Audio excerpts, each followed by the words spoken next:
tai pradėjom nuo... Kaip žaidimas. Kaip žaidimas, tai buvo kažkoks humoras.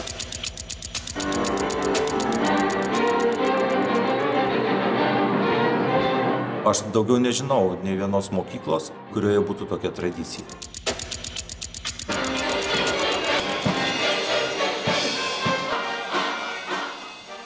Besvartiškai. Čia viskas tai buvo fantastika. Mokyklos finišas ir vieta, kur tu gali pasiūlyti savo kartos tokį manifestą.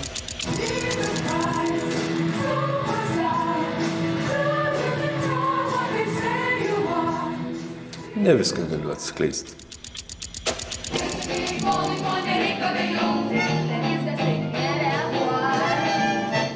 Taigi, kokie gražūs čia namai.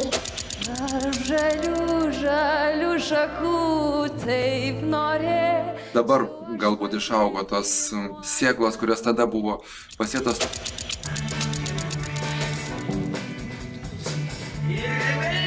Aš gyvenau tada pas tave. Taip, ai, gyvenai tada. Taip.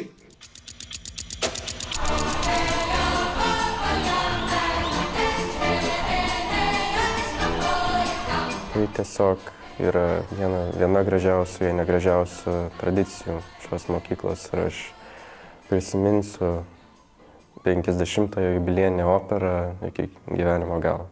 Tikrai.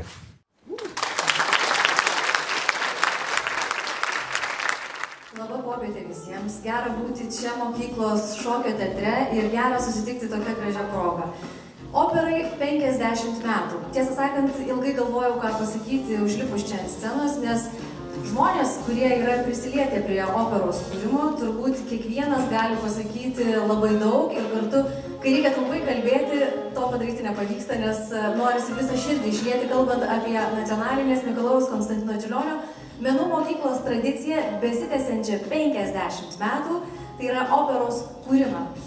Ir aš galvoju, kad šitos žodžius pasakysiu pabaigoje, bet iš tikrųjų norėtųsi juos iš karto įgarsinti. Tai tik tai pacituosiu istoriką profesorių Alfredą Bumblauską, kurį atsivedžiau jau į 2 operas, sakė, nepraleis dabar nei vienos. Ir jis sako, visas mokyklas Lietuvoje reikia uždaryti ir viską toliau kurti, o tai reiškia, kad kurti ir Lietuvos istoriją būsimąją pagal šitos mokyklos pavyzdį. Taigi labai džiaugiuosi, kad šiandien tikrai verta plojimų. Labai džiaugiuosi, kad šiandien čia yra ir žmonės, kurie dar tik galvoja apie tai, kągi jie kurs, kaip jie statys operą. Ir tie žmonės, kurie kūrė savasias operas tikrai prieš ne vieną dešimtmetį ir jas kūrė ne čia, ne šitoj scenoje. Kūrė kitokiom sąlygom. Tai apie visus tos dalykus šiandien ir pasikalbėsime. Dabar greta savęs norėčiau pakviesti mokyklos direktorių Dainių Numgaudį. Taip pat kartu į sceną kviečiu direktoriaus pavaduotoją muzikos ugdymui Eglę Šobotienę. Ir 2 50-osios operos kūrėjus Emilę Riškevičiūtę ir Gustą Karskaudą. O mes kalbėkime visus kūrėjus.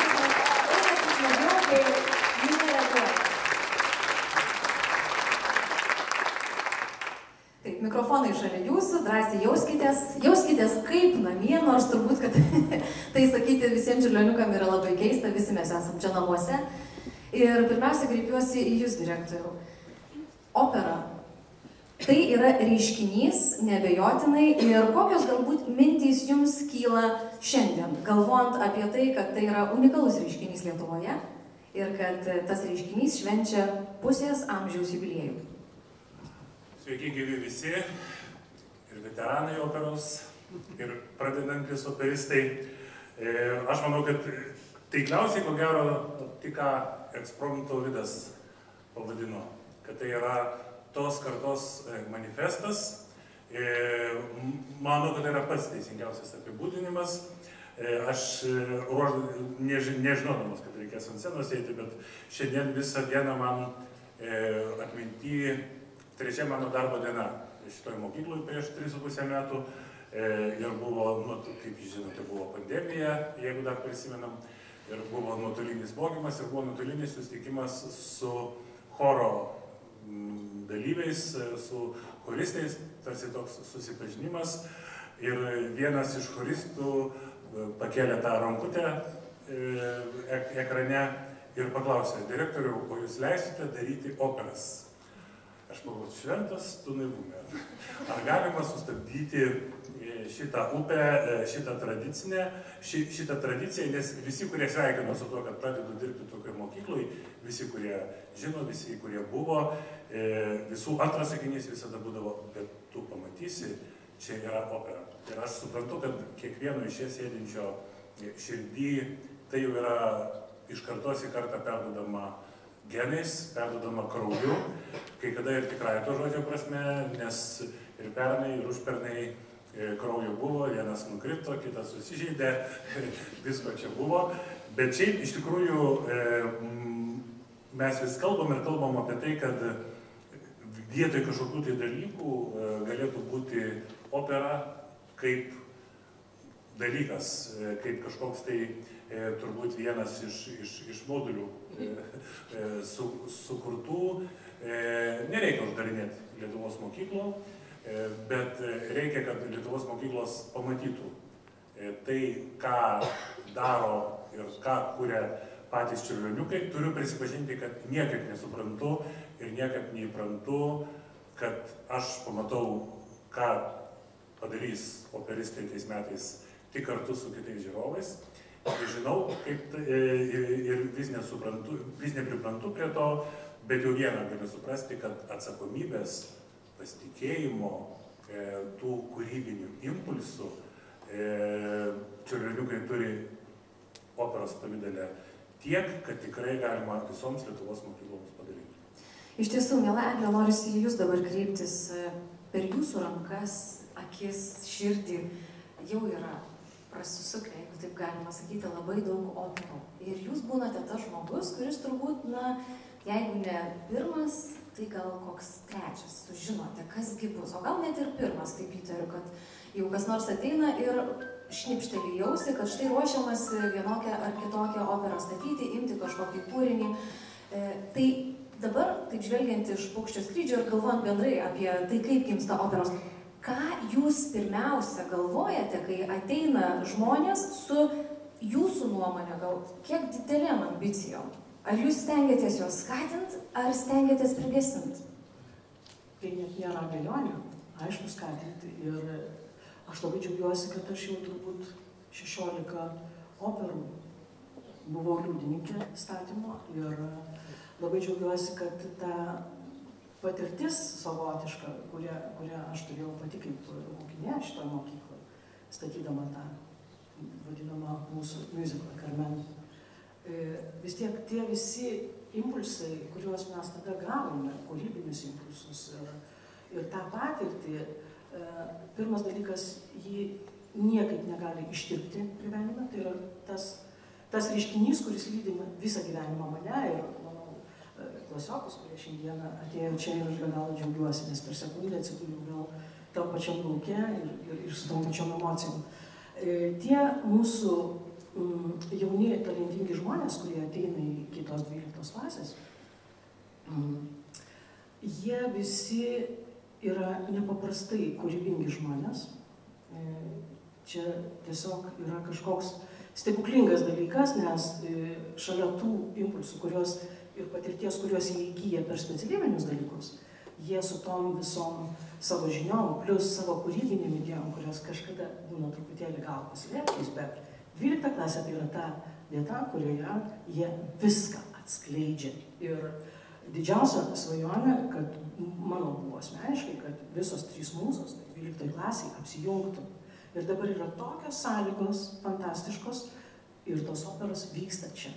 Ir jie gali visi susijungti vieną ir dailė, ir baletas, ir muzika. Tai štai dėl ko aš ir klausiu, kodėl ta ambicija, kaip jinai jums atrodo iš pirmo žvilgsnio, nes esat pavaduotoja. Reikia nepamiršti ir žinote, kaip sunkiai 12-okai dirba, kaip jiems reikia pasiruošti abitūros egzaminams, kaip jiems reikia daugybę aprėpti dalykų, tiek mokantis, tiek psichologiškai viską pakelti. Tai galima sakyti, kad esat kartais ir psichologijams šiuo klausimu, nes aš pamenu, kad... Gal reikėtų klausti jų... Gal jų pasiklausim. Tai mano psichologija yra Ragindama, Viskas bus gerai. Ne, direktorius nebijau sumeluoti. Aš turiu pagrindinį principą šiuo klausimu nesikišti į jų kūrybinį procesą, nes tai yra vertingiausia dalis mano akim žiūrint. Bet yra šiais laikais truputėlį kitas formatas, vadinamas tas kūrybinis projektas, kuris turi dvi pusės, mano akim žiūrint. Tai yra meninė kūrybinė pusė projekto ir vadybinė. Ir kadangi mūsų vaikai iš tiesų turi labai daug įsipareigojimų, ir čia be galo ilgai mokykloje būna, dirba, mokosi, groja, ir tas laikas tampa toks vertingas, tiesiog skaičiuojant minutės, pusvalandžius, valandas.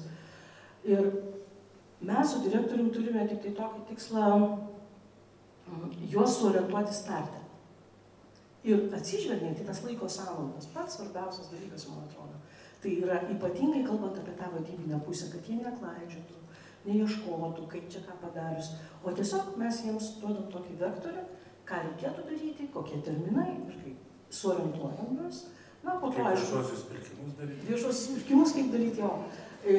O toliau kūrybiniai procesai visi vyksta jų. Jeigu jiems reikia pagalbos, jie visada kreipiasi ir mes patarėme. Čia ir vadybos pamokos, kas yra labai vertinga, ir aš net nebejoju, kad šiandieną kalbėdamiesi su kitų laidų galbūt atstovais mes suprasim, kad ne visada tokia pagalba buvo. Ir ta pagalba, esu tikra, yra labai reikalinga, galbūt kartais iš pirmo žvilgsnio ir neatrodo, kad jinai labai reikalinga. Tai dabar jau kreipiuosi į 50-osios operos kūrėjus, kurie kartu su mumis, Emilė ir Gusta. Tai Emilė, nešant 50-osios operos karūną direktoriui ir pavaduotojai ant stalo padėti, drebėjo rankos, kojos, balsas pristatant visą idėją, ar nejautėt, kad čia jubiliejinė opera, tai kažkas čia ypatingo turi būti? Sveiki. Truputį drebėjau, bet šiaip, man atrodo, mes visai buvom apsisprendę tarpusavį ir labai norėjom visi to, tai truputį drebėjau, bet šiaip buvom gana tvirtai. Gustai, kūrybiniai visi procesai, aš jau pamenu, kad kalbėjomės ir vasarą šiek tiek apie tai, ir dar iki, kol opera buvo pristatoma, mintys, kad štai Dorianas Grėjus, čia kažkaip gal čia sudėtinga, vis tiek iššūkis didelis, ambicija didelė. Kai jau supratot, kad tikrai darom, komandą burti, būti visiems kartu, glūdinti kampus, lengva buvo? Ar buvo dabar, kai prisimeni iš tokios perspektyvos galbūt, ar buvo kažkokių tai dienų, kai norėjosi viską tiekšti iš šono? Tokių dienų tikrai buvo, nes tiesiog didžiulė atsakomybė, tas 50-oji opera irgi pridėjo tokio, kad negali būti blogiau. Kūrybinis procesas. Bet aš manau, mus labai varė meilė Dorianui iš tikrųjų ir tai, ką mes pasirinkom, ir tiesiog ta laisvė, kad šį kartą mes galim kurti taip, kaip mes matom tą kūrinį, tai, ką mes išgyvenam ir taip vaizduoti scenoje, ir aš manau, tai labai mus varė į priekį ir viskas pavyko. Aš dar esu girdėjus, kad ne visi čiurlioniukai iš karto supranta, kad jie irgi bus operų kūrėjai kažkada tai. Ir jie tik tai ties kažkuriuo tai momentu, kažkelintoj klasiai suvokia, kad pala, tai ir mes statysim. Kada jums tai atsitiko? Na, aš asmeniškai ilgą laiką sakiau, kad aš grosiu visą 12 klasę operai, nedalyvausiu, bet gavosi atvirkščiai. Tai aš manau, kad tiesiog labai daug duoda, kai sakau, kai mes išsirinkom kūrinį, kad Doriano Grėjaus portretas, iš karto kažkaip viskas pasidarė aišku, kad negalima neprisidėti ir tai va. Aišku, čia yra didelė problema, kada pirmą kartą čiurlioniukai pamato 12-okų darytą operą. Pamato geriausiu atveju akies krašteliu, būdami 10-okais. Elementariausiai, nors aš puikiai prisimenu pirmąją, tai čia buvo, nežinau, kokie, kaip Mirga Gražnytė dirigavo, tai čia kokie 2003 turbūt dar buvo. Aš dabar sakau, kad būdavo ir Vivalio muzika, kitą dieną būdavo opera. Visi atsakingi renginiai supuola į krūvą. Visi supuldavo ir būdavo viena opera, viskas. Tiek, kiek sutelpa į tą salę. Dabar vis tiek aš paskaičiavau, kad per šią operą praėjo beveik 1200 žiūrovų. Šiemet, pavyzdžiui, 1200 žiūrovų, dar be to yra internetas, viskas yra įrašyta, nereikia po kropelytę rankiotis, kaip mes dabar vis bandom susirankioti senųjų operų bent kažkokias tai ištraukėlės.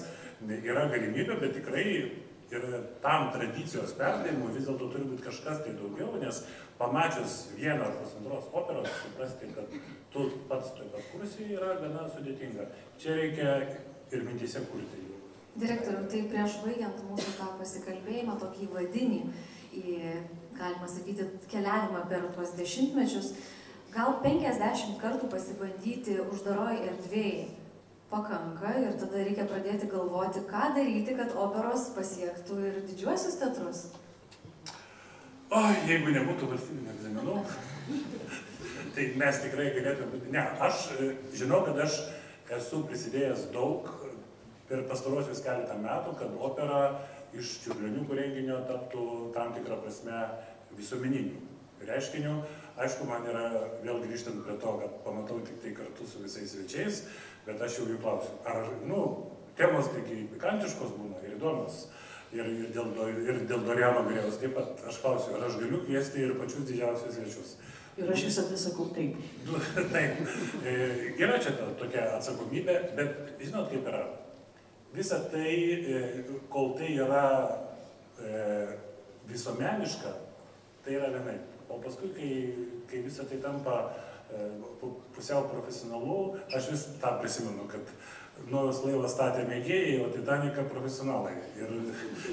Ir likimas buvo skirtingas. Tai man atrodo, kad tame ir yra įdomumas, kad visa tai yra daroma iš širdies, iš idėjos, iš didžiulio noro, o kai tai tampa jau tokia rutina su visa pagarba profesionalams muzikantams, dailininkams ir šokėjams, bet velniukai širdyje galbūt ir nustoja skraidyti, o man norėtųsi, kad jie skraidytų.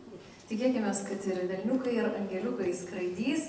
Ir dabar aš jau norėčiau padėkoti visiems, išskyrus kviesiu pasilikti Eglę Čobotienę čia scenoje, bet kol kas noriu padėkoti mokyklos direktoriui ir ačiū jums. Neveltui noriu, kad pavaduotoja Eglė Čobotienė pasiliktų scenoje, nes mes jau nersime į pirmąjį operų dešimtmetį. Pradėsime versti lapus, bet jūs turite dar kažką pridėti. Aš labai norėčiau pasakyti vieną dalyką, kad ne tik dėkoju visiems šešiems susirinkusiems, tai reiškia, kad mums šita tradicija yra be galo brangi ir tikrai palinkėčiau operai dar 50 metų mažiausiai, bet aš labai noriu padėkoti mūsų visai kūrybiniai darbo grupiai, nes patikėkit, kad visi jūs būtumėte čia, matytumėte tai, ką jūs girdėsite ir matysite ir klausysitės visų svečių, reikėjo šiek tiek padirbėti. Dėl to aš labai noriu padėkoti mūsų mylimam ir gerbiamam direktoriui, labai noriu padėkoti jums, Rūta, Kornelijui Jaruševičiui, Daliai Vasiliauskaitei Lucienei, Ramintai Čiplytei, Loretai Sinkevičienei, Laurai Liškevičienei, Vyteniui Paurai. Labai ačiū jums visiems, nes šitos šventės mes šiandien neturėtumėm, paplokime.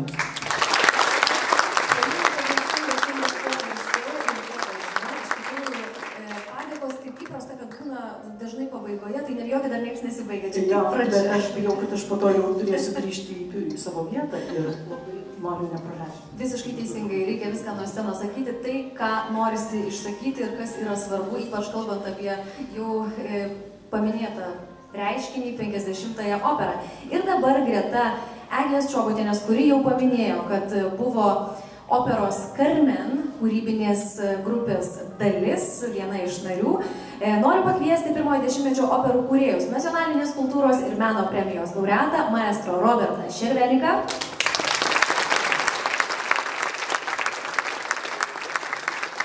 kuris statė operą Jaunojo Verterio Vančios ir džiazo pianistą, kūrėją, improvizuotoją ir prie fortepijono ir gyvenime Egidijų Buožį, stačiusi operą Geras Gintis.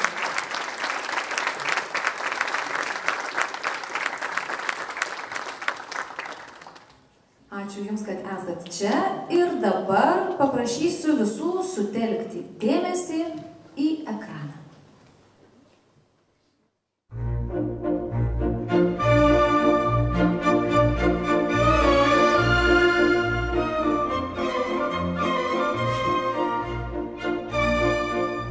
Traviatos per visus metus išaugo kažkas labai gražaus, labai profesionalaus ir aktualaus pačiam jaunimui. Mes tai žaidėm.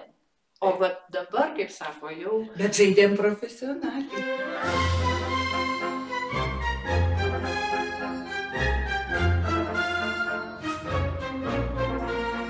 Staiga Gintas Zabarius kažkaip koridoriui sako, klausyk, tu nepagrotum šitą mūsų operai. Reklamos ten kažkaip, niekad. Iš kur žmonės sužinojo ir ant palangių sėdėjo, durys atsidarytos. Iš kur? Man atseit duoda, be abejo. Duoda, aš ten verčiuosi su visų stalu pasigriebęs, bet tokie visokie jokai. Gintas jis iš karto Barius sakė, ne, darom, kad pažvengtų, pasijuoktų žmonės. Darėm, reiškia, ant grindų pasikloję kartonus, piešėm ten tuos visus siužetus. Ir kartu, bent mano rolė buvo tokia Auerbacho Rūsy, ten vaidinti tuos lėbautojus ir būti tokiam kabareto vaidmenį. Procesas buvo toks intensyvus, kad pamiršdavom apie mokslus, pamiršdavom apie viską. Čia tu turi padaryti nuo nulio ir muziką, ir ją pagrot, ir ją suvaidint, ir ją padainuot, ir ją pašokti, jeigu tai yra, ir dekoracijas padaryti, ir surežisuot.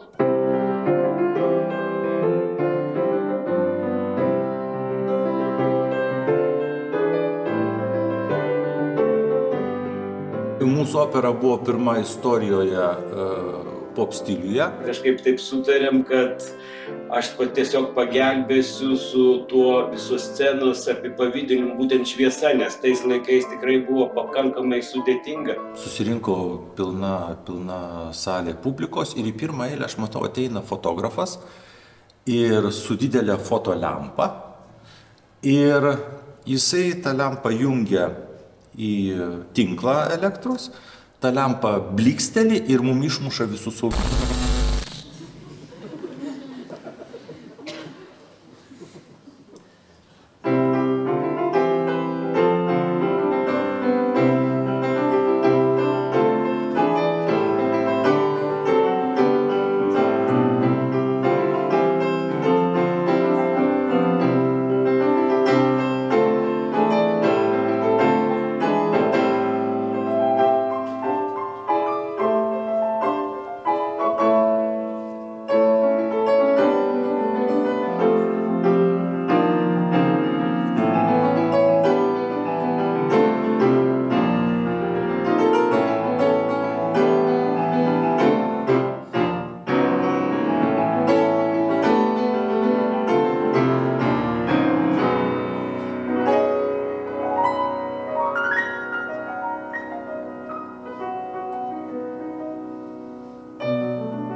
kelionė, tiesa?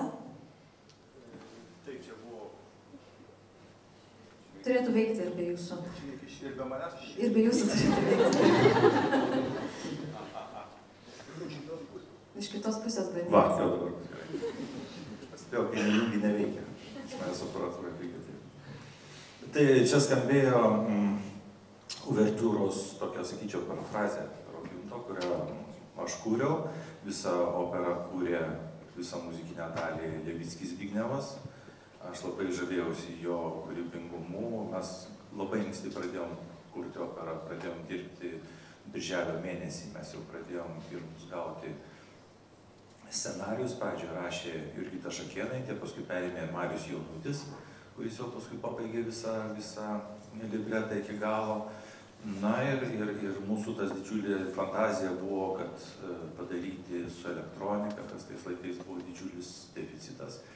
Ir mūsų vienos klasiokės tėvelis, jis buvo Dovanos kombinato direktorius, ir kadangi tais laikais buvo prestižo reikalas turėti estradinį ansamblį ir su gera aparatūra, kurie grodavo šokiuose ten ar kažkokiuose peržiūrose, tai mums buvo išskirta šitą aparatūrą, tai mes turėjom galimybę realizuoti savo kūrybinius sumanymus. Prestižas, aparatūra, sumanymai ir staiga štai girdėjome liudijimą, kad pilna salė žmonių, pradžia ir kažkokie saugikliai buvo išmušti. Tai dabar tą intrigą atskleiskit, kas tai vyko? Taip, ten viskas buvo, aš pats pilna salė, taip, jisai įjungė mum išmušė saugiklius likus maždaug 15 minučių iki operos pradžios, bet visa laimė, kad būgnais grojo Dalius Nomicas, jisai mano toks senas pažįstamas, jo tėvelis dirbo Ventos tam kariniai gamyklai ir jie, reiškia,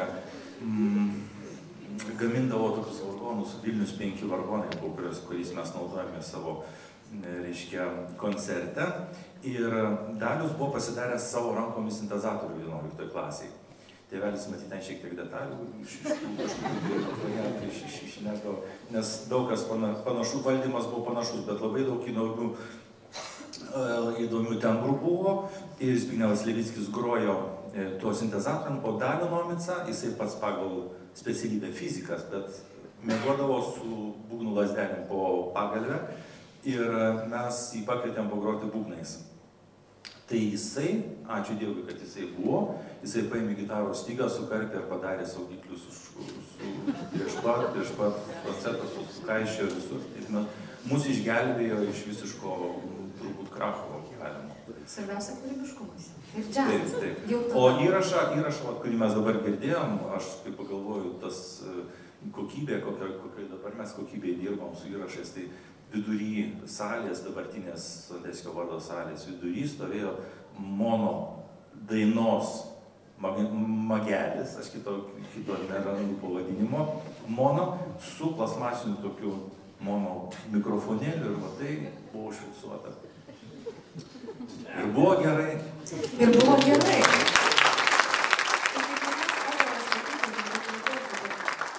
Tas buvo, tiko.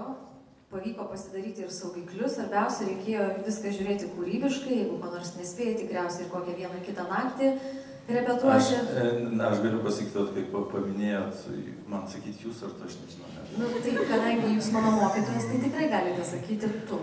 Jo.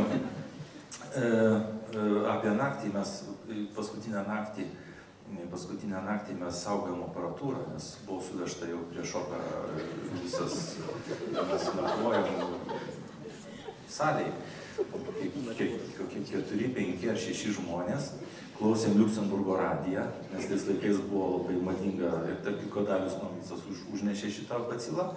Ten vidurinių bangų diapazone tarp parapų, ten tarp to viso triukšmo ties maždaug 2 valandą nakties jau pradeda taip daugmaž normaliai girdėtis. Tai bandėm miegoti, aš bandžiau miegoti ant fortepijono, tos idėjos. Aš manau, dar yra gamintams, kur padirbėti to klausimu. Bet paskui lėkėm namo, pareičiais 4 valandos miego, na ir tada premjera. Ir tada premjera, taip. Taip, ir išmuša saugiklius prieš pat. Taip, vienu žodžiu, nuotykių. Nervų kainuoja pastatyti operą, ją pristatyti publikai ir reikia visą laiką turėti tokį turbūt, viduje kažkokį tai ramintoją. Tai jūsų atveju buvo galbūt taip, tai aš dabar noriu... Aš tik vieną frazę pasakau. Aš prisimenu šito Zbignevo Levickio pasakymą, nes jisai sako, aš ateinu, sako, išėjau pasivaikščiot, ateinu, žiūriu, niekas neveikia. Išėjau, sako, vėl pasivaikščiau, grįžtu, viskas veikia. Tai tokia ramybė viduje. Ar Eglė ir jūsų operos kūrybos procese visą tai buvo? Nes tuo metu aš žinau, kad tikrai daug kas buvo gaminama, kuriama rankomis, tos programėlės, afišos, viskas buvo irgi iki paskutinių sekundžių derinama ir bandoma suspėti. Koks jūsų santykis tada su laiku buvo, kaip jūs prisimenat? Jo, mažas intarpas pasakyti, birželį pradėjo ruoštis, ar ne? Dabar pradeda po įvykusios operos ruoštis iš karto. Laikas mokytis, kaip 50 operą. Iš tiesų neturėjom nieko praktiškai. Mes turėjom tik tai begalinį didelį norą, susirinkdavom, kaip dabar pamenu, vakarais visiškai, kai jau visi galėdavo. Tai maždaug nuo 8 valandos vakaro iki 11 kokios, ar kas dar vėliau, aš toliau gyvenau, tai kažkaip stengdavausi bent į paskutinį troleibusą suspėti. Bet ką aš noriu pasakyti, kad tas praleistas laikas, netgi kai nieko nebuvo, koncertų salė, mes prisimename, praktiškai nėra nieko, yra instrumentas, yra kėdės, yra pultai, yra žmonės su instrumentais, yra šviesios atminties mūsų kūrėjas Gintautas Abarius, kuris buvo visiškai, kaip sakant, dvasia mūsų klasėje, kuris kūrė muziką ir kuris buvo be galo talentingas žmogus ir mokėjo suburti visus. Ir mes nieko neturėjom, bet mes buvom be galo laimingi, todėl kad mes galėjom daryti tai, ką mes norėjom. Niekas nieko nenurodinėjo. Ir va čia, man atrodo, kad ir yra didžiausia vertybė, kada tu ateini į tą tašką, kai tu jau gali ir tau niekas neliepia, o tu darai tai, ką tu nori. Ar dabar, būdama pavaduotoja, vadovaujatės tuo pačiu, kad tik tai padėti stengiatės, bet jokių būdų nesistengiat perkalbėti, nes labai gerai, kad turite asmeninę patirtį, asmeninį susilietimą su opera, su jos kūryba ir tada tikriausiai dėl to ir norisi perduoti, ką galit geriausia tiems. Vat iš tiesų, ir aš noriu pasakyti, kad aš tame ir matau didžiausią prasmę, kad jie visi atsiskleistų taip, kaip jie nori, taip, kaip jie gali. Lai ginčiasi, lai, nežinau, vyksta kažkokie konfliktai, bet čia yra kūrybinis procesas. Ir aš manau, kad tai yra patys vertingiausi dalykai, todėl kad jie patys ir išsigrynina, kaip turėtų būti, kaip galėtų būti, ko reikia atsisakyti, ką reikia vėl sugrąžinti ir taip toliau. Tai, kad ta kūrybinė grupė būna labai didelė, nes tai nėra vieni muzikantai, tai yra ir dailės skyriaus mokiniai, ir baleto, ir va tame ir yra visas žavesys, todėl kad jie panaudoja savo visas kūrybinės galias. Dabar jau noriu kreiptis į maestro Robertą Šerveniką. Paimkite mikrofoną, pažiūrėkite, ar jis atsilieps mus. Labai gerai. Ir matėme vaizdo siužete, kad jūs, su tokiu, truputį gal kartėliu netgi, sakot, viską patiems reikėjo daryti, vasaros metu ir kurti, ir režisuoti, ir statyti. Ir tada atrodo, Dieve, kaip sudėtinga tai yra. Koks čia darbas, negaila tų paaukotų naktų netgi ruošiantis operai? Darbas tai buvo sunkus labai. Štai, kad truko laiko stipriai. Bet tai buvo labai įdomu. Ir noriu pasakyti, kad tuo metu kalėdų nebuvo, jeigu kas nežinot, oficialiai. Kai mes statėm operą. Oficialiai tai buvo darbo dienos, ir tai buvo visai gerai. Bet dabar tikriausiai, matant jūsų grafikus, nieks nepasikeitė, kalėdų irgi beveik nebūna. Nemanau, tada buvo kiti laikai ir kai dabar mes kalbam apie tai, ar kas nors kontroliuodavo, ką jūs ten kūrėte ar ne. Aš manau, kad būdavo žmonės, kurie domėdavosi iš mokytojų tarpo. Būtinai būdavo, pavyzdžiui, taip, mūsų operų, pavyzdžiui, apie Dievą ten buvo labai tokia tema viena. Ne iš pažinties, bet buvo kažkas sužinojo, išmokė, sako, ko iš čia apie tą Dievą, taip čia toj operą, nes ten buvo, kaip jis pasakė, taip ir bus. Tai buvo laikai, kai reiškia, visiškas zastojų, sąstingis buvo 83 metai. prieš pat griūnant Sovietų sąjungai. Tai buvo toks, atrodo, kad niekas negrius. Ir vis tiek saugumo akis visur būdavo, nors mūsų mokykla visados turėdavo žymiai daugiau laisvės, lyginant su kitom mokyklom. Tai be abejo, ir daug ką tie patys mokytojai slėpdavo nuo tam tikrų akių, kurios galėdavo kažkur įduoti, skūsti ir taip toliau. Tie ideologiniai dalykai, kai kuriuose operose buvo, kai kuriuose nebuvo. Aš labai gerai jūsų operą atsimenu, nes aš metais jaunesnis. Čia toks pagrasinimas. Čia faktai. Dažniausiai akis krypsta į dideliokus, į tuos, kurie stato operą ir norisi lygiuotis į juos. Aš 2 operas atsimenu. Tai, kai aš buvau 9, tada buvo 11 klasių, jeigu ką, ne 12. 9 klasėje, kai aš buvau, tai 11-okai statė Orfėjų ir Euridikė. Tai va, aš ten chore dainavau. O paskui buvo jūsų opera, tai choro nebuvo, nes ten... Buvo choras. Manęs nepakvietė. Čia ne choro, o tavęs tam. Manęs nepakvietė. Gaila, kad ne viskas fiksuota vaizdo kamerą. Tas jautėsi, aišku. Galima būtų įrodymus parodyti. Ką daryti? Aš ruošiausi tada jau savo operai, matyti, aš nesutikau. Pačiuosi kalbą. Mes gyvenom dėžėje, o jūs tai mieste. Kitoj dėžėje. Kitoj dėžėje. Gerai, kad įvyko susikalbėjimai, bet kokiu atveju, ar vienoje ar kitoje dėžėje buvo gyventa ir buvo kuriama, bet dabar jūs matot, kaip gimsta operos, kaip gimsta spektakliai. Čia specialiai efektai, viskas gerai. Kaip gimsta įvairūs kūrinių pastatymai ir kaip, prisimenat tą laiką, kai patiems reikėjo savom rankom viską daryti. Kaip jūs, gerai, aš gal tada patrauksiu, kad jūs netrikdytų. Kaip jūs tada, kaip jūs dabar iš dabarties pozicijų, iš dabarties laiko galvojate, kaip jums pavyko tada, kiek jūs turėjot jau tada patirties ir pagalbos?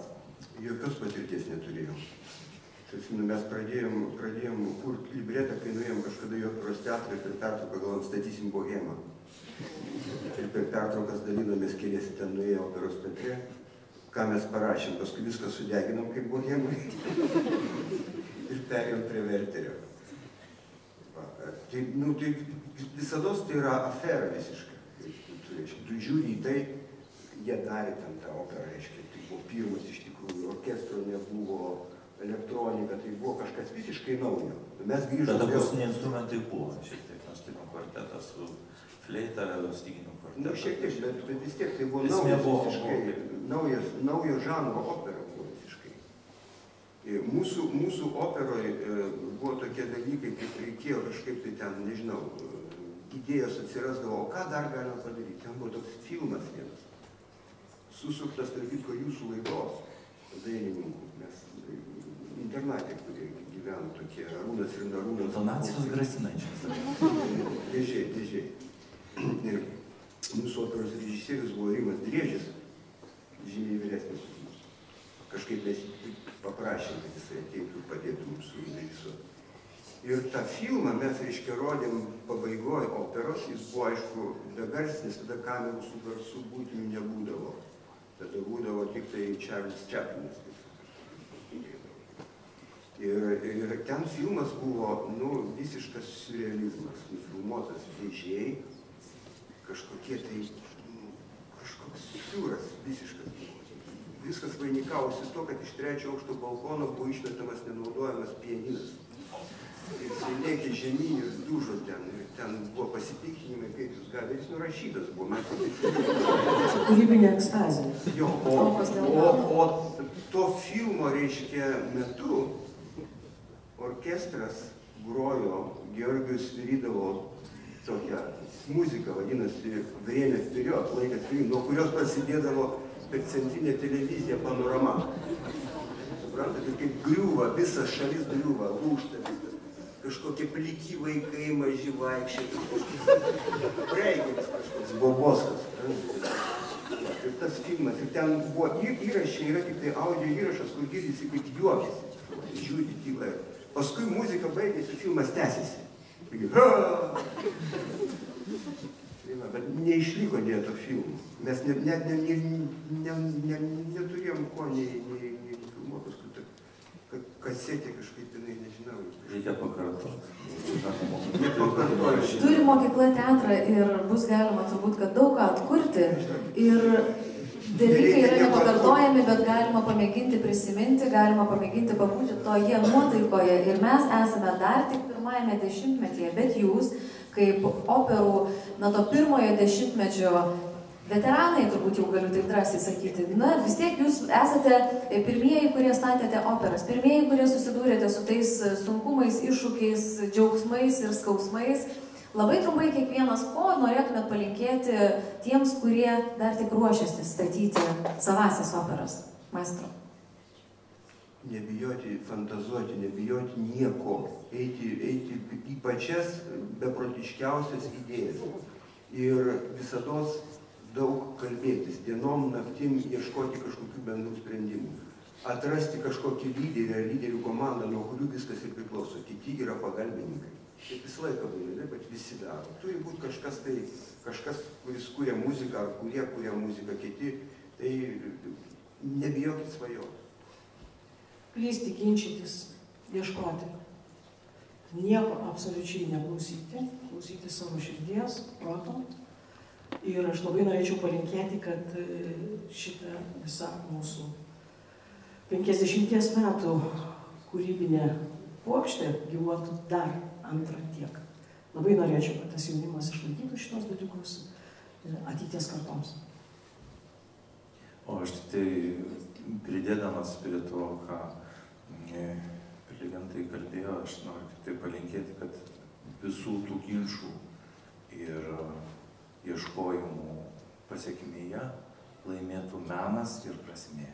Kad vis dėlto tai liktų prioritetinė dalimi. Ačiū Jums.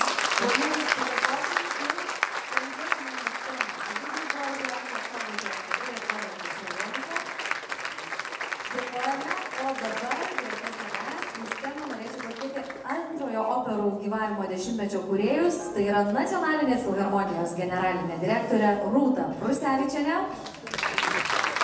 Jų statė operą Raudonė Buraitė. Taip pat kviečiu greta savęs aktorę Gabrielę Puodytę, operą Miranas ir muzikologą kompozitorių Liną Paulauskį, kurie kartu su kolegomis statė operą Jausmai, garsai ir žodžiai. Taip pat, matau, kad čia sėdi ir kolega Linas Rimša, kurį mes taip pat kviečiame į sceną.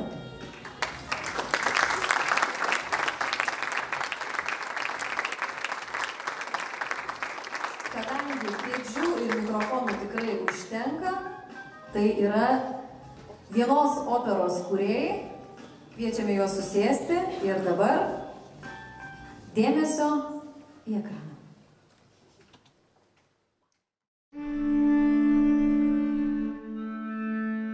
Apie viską. Labai. Viskas. Va, viskas. Dėl to, aišku, gavosi tiesiog kažkas. Pirmą kartą pajutus tas emocijos ir aplodismentus ir taip toliau. Ir, tas faktas, kad tai, ką aš girdžiu viduje, tai vienaip ar kitaip gaunasi. Mes pasirinkom rock-pop operos tokį žanrą, kad galima būtų stilistiškai truputį maišyti. Prieš 12 klasę, tai visą vasarą skyriau operos rašymą. Ir tai buvo labai nuostabus laikas. Be galo gera vasara, buvo šilta tokia ir atsimenu, vaikštau, kuriu savo, reiškia, duetus, tercetus, solo numerius. Moto šitos operos, tai Marčernio tekstas. Gyvenimas tamsi naktis, bet jos skliautai žvaigždėti. Priminėti. Labai prasminga. Žiauriai gražu. Pažadėjo, kad padegimas mums padės. Bet padegimas kaip ir kažkur tai užsidegė ir žodžiu.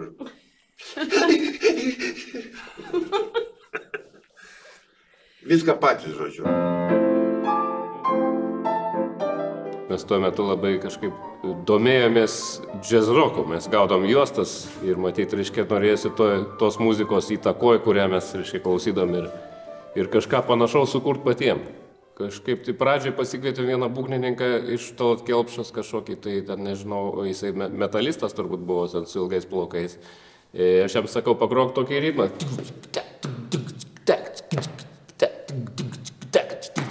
Kad koja, reiškia, eitų anksčiau sinkopė. Aš atsisėdu būgnais, jam pagroju. Kad jinai anksčiau.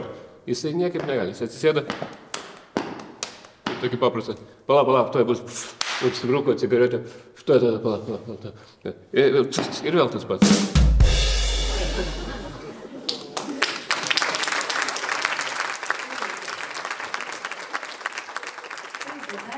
Operų dešimtmetis. Nelabai iškart kreipiuosi į jūs.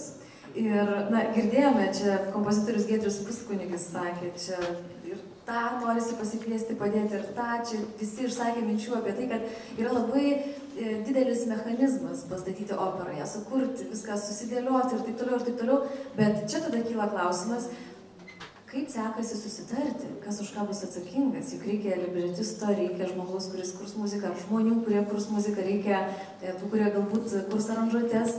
Kaip buvo jūsų atveju, jūsų Raudonkepuraitės operos kūrybinėme procese?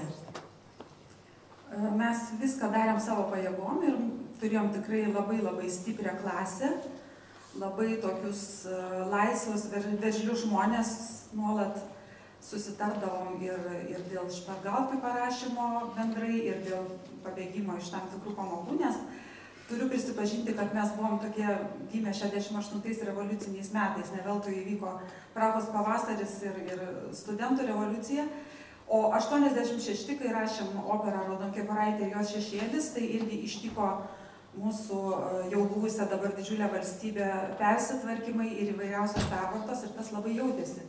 Jautėsi, kad atsiveria kažkokios tai visiškai nauji horizontai.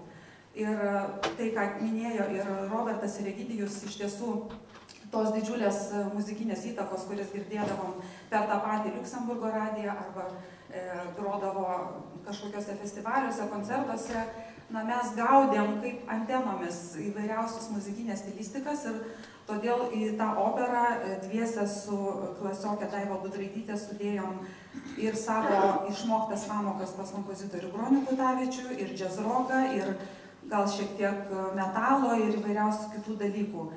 Ir operą kūrėme visiškai tikrai paralelinės klasės, mūsų dailiokės ir pianistė ir viena dabartinė literatūros instituto direktorė Aušra Martišiūtė parašė puikų libretą, kuris buvo tikrai turbūt vienas originaliausių, nes tai buvo labai susiję ir su pačia mokykla, su mokyklos magija, su mokyklos lokacija, su mokyklos įvykiais visokiais, kurie, kaip sakau, kažkokiuose paralelinėse visatose vyko. Na ir tikrai, kaip dabar pamenu, mes turėjom labai mažai laiko, nes irgi ir mokslai, ir dalyvavimas Spartakiadose, ir kaip tik pavasarį dalyvavau Spartakiadose, kur kartu su Paulium Sondeckiu ir Egle Špokaitė laimėjom aukščiausius medalius, ir po to baisiai apsirgau. Ir sirgdama rašiau tą operą naktimis, su Daiva susiskambindavom 3-4 ryto, ką veiki rašau. Na ir parašėm ir tikrai labai pasisekė mūsų pastatymas, nes vėlgi prisipažinsiu, dėl tam tikrų įtampų su tuometiniais kai kuriais mokytais, ir Robertas minėjo, kad tikrai buvo ta sekanti akis, mane pačią kaip moksleivę susekė netgi KGB ir aš turėjau tokią bylą užvestą, kad buvau kažkokią pankų vadė. Dar nelabai žinau, kas tie pankai, bet buvau pankų vadė. Tai po tos jau operos pastatymo, kurį dirigavo Paulius Sondeckis, o jo mamytė Silvija Sondeckienė filmavo ir dėl to mes turim unikalų įrašą, mokytojai visi pasakė, jūs esat fantastiški. Mes patys nežinojom, netikėjom, ką mes sugebam, ką mes galim, bet mes tikrai per operą išsiveržėm į saviraišką, į tai, kas gali būti, atradom savo kūrybiškumą ir tikrai absoliuti dauguma mano klasiokų tapo labai ryškiais meno pasaulio žmonėmis. Gera tai girdėti ir gera girdėti, kad žmonės pankuoja ir netgi nežinodami, kas tie pankai bylas už tai gauna. Ir noriu kreiptis dabar į gerbiamą Liną Paulauskį, turime mes mikrofonų. Kiek jūs pankavot, kurdami savąją operą? Gal pradėkim nuo to, kad turbūt iki mūsų siužetams kurie imdavo žinomas istorijas, o mes tiesiog parašėm kolegės mūsų Vita Minalvaitė, kuri Vokietijoje dabar gyvena, amžinatilsį Živilė Žitkautskaitė, parašė tekstą, kuris gal ir grafomaniškas, tačiau skiemenis labai gerai tiko dainavimui, o istorija apie nieką tokia, apie porą, kurie susitinka, krenta vienas kitam į akį, bet kažkaip pasimeta tuoj pat ir ieško vienas kito ir naujų metų 12 valandą skambant laikrodžiai aikštėj, pamato vienas kitą ir Štai kaip. Kolega, statytojas operos kartu, kūrėjas Linas Rimša apie pankavimą gali pridėti. Taip, mes kompozicijos linija dar vėl neveikia. Kažkas čia su tais mūsų mikrofonais vyksta, bet... Taip, tai mes dar kompozicinę tą liniją paliesim. O gal reikim iškart prie jos, nes išgirdom šiandien jau palinkėjimą, kad reikia imtis lyderystės. Ir štai kažkas turi imtis lyderystės kurti, kažkas turi imtis lyderystės režisuoti, paskirstyti vaidmenis. Ar pavyzdžiui, jūsų laidoje, jūsų operos kūrime nebuvo kokių nors trinties momentų, pešimosi, kas turėtų kurti? Kaip tie pasidalinimai įvyko?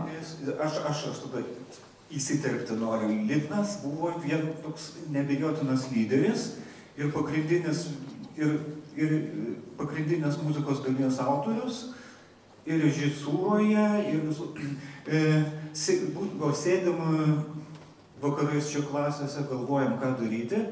Tai Linas pradeda groti, kas galėtų būti temos.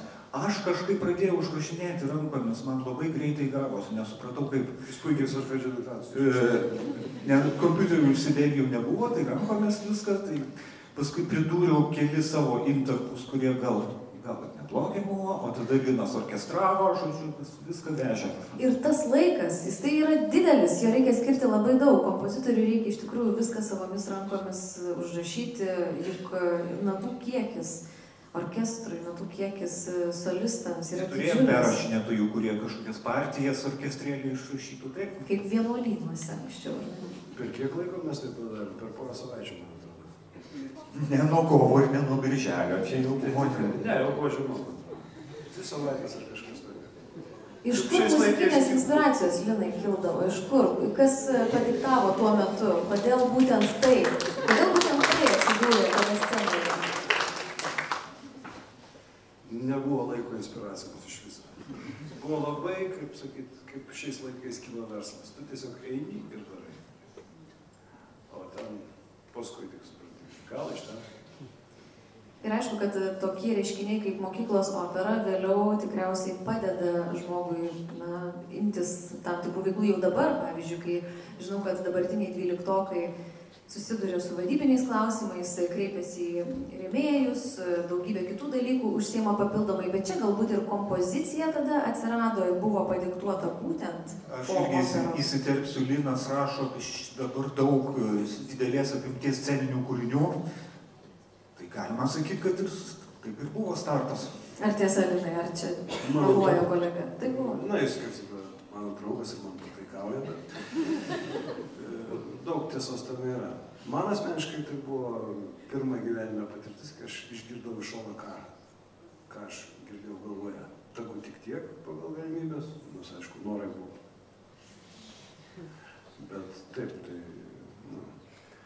ilgainiui tu supranti, kad tai reikšminga. O kai kompozitorius išgirsta savo kūrinį scenoje, tom galimybėm, kokios tuo metu yra įmanomos, ar tada užplūdo pasididžiavimas, ar tada kažkaip tai mintys buvo, kad gerai, čia dabar taip, dedam kabletaškį ir važiuojam toliau bus dar stipriau, dar geriau ir mes čia su tuo, kas aukščiau, galbūt toliau susitarėm. Aš tik tai noriu pridurti, baigiant pokalbį apie mūsų, vieną juokingą epizodą apie, kaip čia kalbėjome, apie mokytojų, kaip mokytojai sekė, ką darom. Pas mus buvo viena scena bare ir padavėjai nešiojo butelius, nors, tarkim, daugeliu iš mūsų jau buvo tada 18 metų legalus amžius ir, tarkim, buteliuose tegul tik vanduo buvo, bet, be abejo, mokykla čia yra. Mes pakeitėm, padavėjai nešiojo pieną, tokiuose tetrapakai tada buvo. Visi bairiai suprato, buvo linksma. Svarbiausia, kad visiems buvo linksma. Kiek linksmybių, Gabrielė, jūs pamenat iš savo operos? Ir kas galbūt įsiminė tokio, ko negalit pamiršti, kaip kad matėme paskutiniosios operos pagrindinis veikėjas, sakė, turbūt iki gyvenimo galo nepamiršiu. Iki gyvenimo galo tikrai nepamiršiu pačios operos. Kažko, kad įvyko tokio, kaip kad Elektra dingo, kažkas tokių nebuvo iššūkių mūsų operui. Bet tas visas laikas, aš kažkaip kaip pakvietė čia mes sudalyvauti, pakalbėti, širdis virpa po šiai minutį, kad tiek daug čia gražių žmonių sutinku, čiurlioniukų buvusių esamų. Tai galvau, ką čia pasakyti apie tą operą, bandžiau prisiminti, tikrai viskas palyginus visai sklandžiai vyko, tik tai Kalinas sako, kad pas juos nebuvo ten tų jokių intrigų, pas mus, pamenu, buvo. Aš buvau vieno iš pagrindinių vaidmenų, kai 4 mes buvom pagrindiniai ir choras. Tai viena iš jų buvau, tai kol tas 4-ukas, su bernais viskas tvarkoje buvo, nes bernų mažai, 2 iš karto su merginom ten dar buvo visokių dalykų. Operos scenose be dramų neįmanoma. Žodžiu, bet pati ta opera, bet galvau, 2 dalykus man ta opera davė, vieną gerą, vieną blogą. Tai pradėsiu nuo blogo, kad berepetuojant iki paryčių Čiurlionkės operą, pradėjau rūkyti ir rūkau iki dabar. Tai pradžia buvo 12 klasė. Geras dalykas, kad aš esu aktorė ir mane pirmieji žingsniai iš tiesų link aktorystės buvo vėlgi Sondeckio dabartiniai salėje, mes tenai rodėm tą operą. Tai pirmas kabliukas į šitą profesiją ir apjungt muziką su teatru buvo šitą operą. Labai apsidžiaugiau, kad Vilmantas Kaliūnas atvažiavo net iš Vokietijos, nes klasiokų daugiau nematau mamoje. Tai nežinau, tas jazz rockas irgi, man labai pasisekė, kad mano seseris 2 vyresnės mokėsi šitoj mokykloje, viena su Rūta, o kita su Kipro Mašanausko. Tai aš jų abiejų operas mačiau, man tikrai labai pasisekė, nes kaip direktorius minėjo, tikrai įeit pasižiūrėti, dar tais laikais tai galėjai geriausiu atveju chorą dainuot, 11 klasiai 12 operą. O sklandė legendos, pavyzdžiui, nes aš atsimenu, savaisiais metais tai girdėjau daug apie kitų 12-okų, aišku, apie dideliokų arba jau baigusiųjų operas ir mes prisiklausydavom visokių istorijų. Ar jūs girdėjote? Taip, visokiausių. Tai vien iš seserų kiek prisiklausydavau tų visokių paslapčių, bet viskas taip paslaptingai, niekas atvirai, bet taip saldu ir taip knetėdavo visą laiką tos, kad jau opera, tai faktas, kad buvo kažkas tokio ir tokio labai labai laukiamo.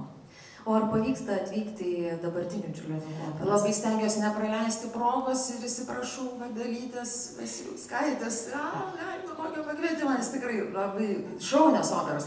Tik tai aš vis galvoju, atsimenu, tikrai mes kūrėm patys viską. Dabar jau kelinti metai galvoju, jie vienais metais atsimenu muziką, net pasiėmė muziką jau pagal kažką. Tai mes kūrėm nuo iki, nuo siužeto pirmo žodžio. Apie tą tradiciją mes dar būtinai pasikalbėsime, nes visaip vyko ir su Traviata, tai pirmoji opera tai irgi buvo juk pagal Giuseppės Verdžio Traviatą kuriama tuometinė interpretacija.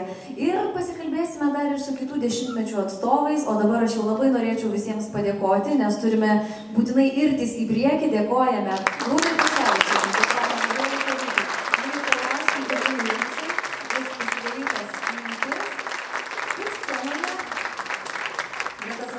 Jau kviečiu trečiojo operų gyvavimo 10-mečio kūrėjus, tai styginių kvarteto Ipa primarijų, Lietuvos nacionalinio simfoninio orkestro smuikininką Paulių Biveinį,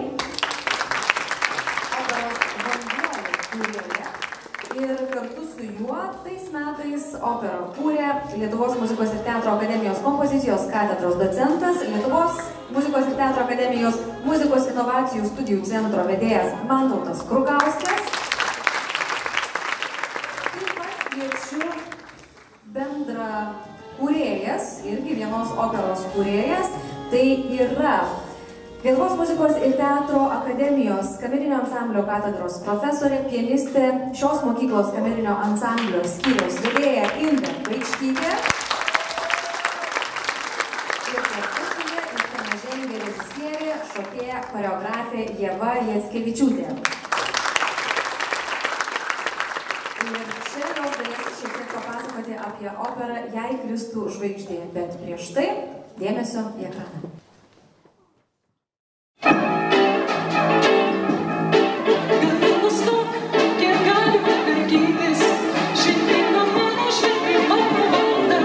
Buvom užsibrėžę, kad viską darysim patys. Ir libretą eiliuotą, ir muziką, ir pastatymą, maksimaliai kiek išeina, ir scenografiją gražią, kiek tik tai gausis, ir vadybą, ir visą kitą.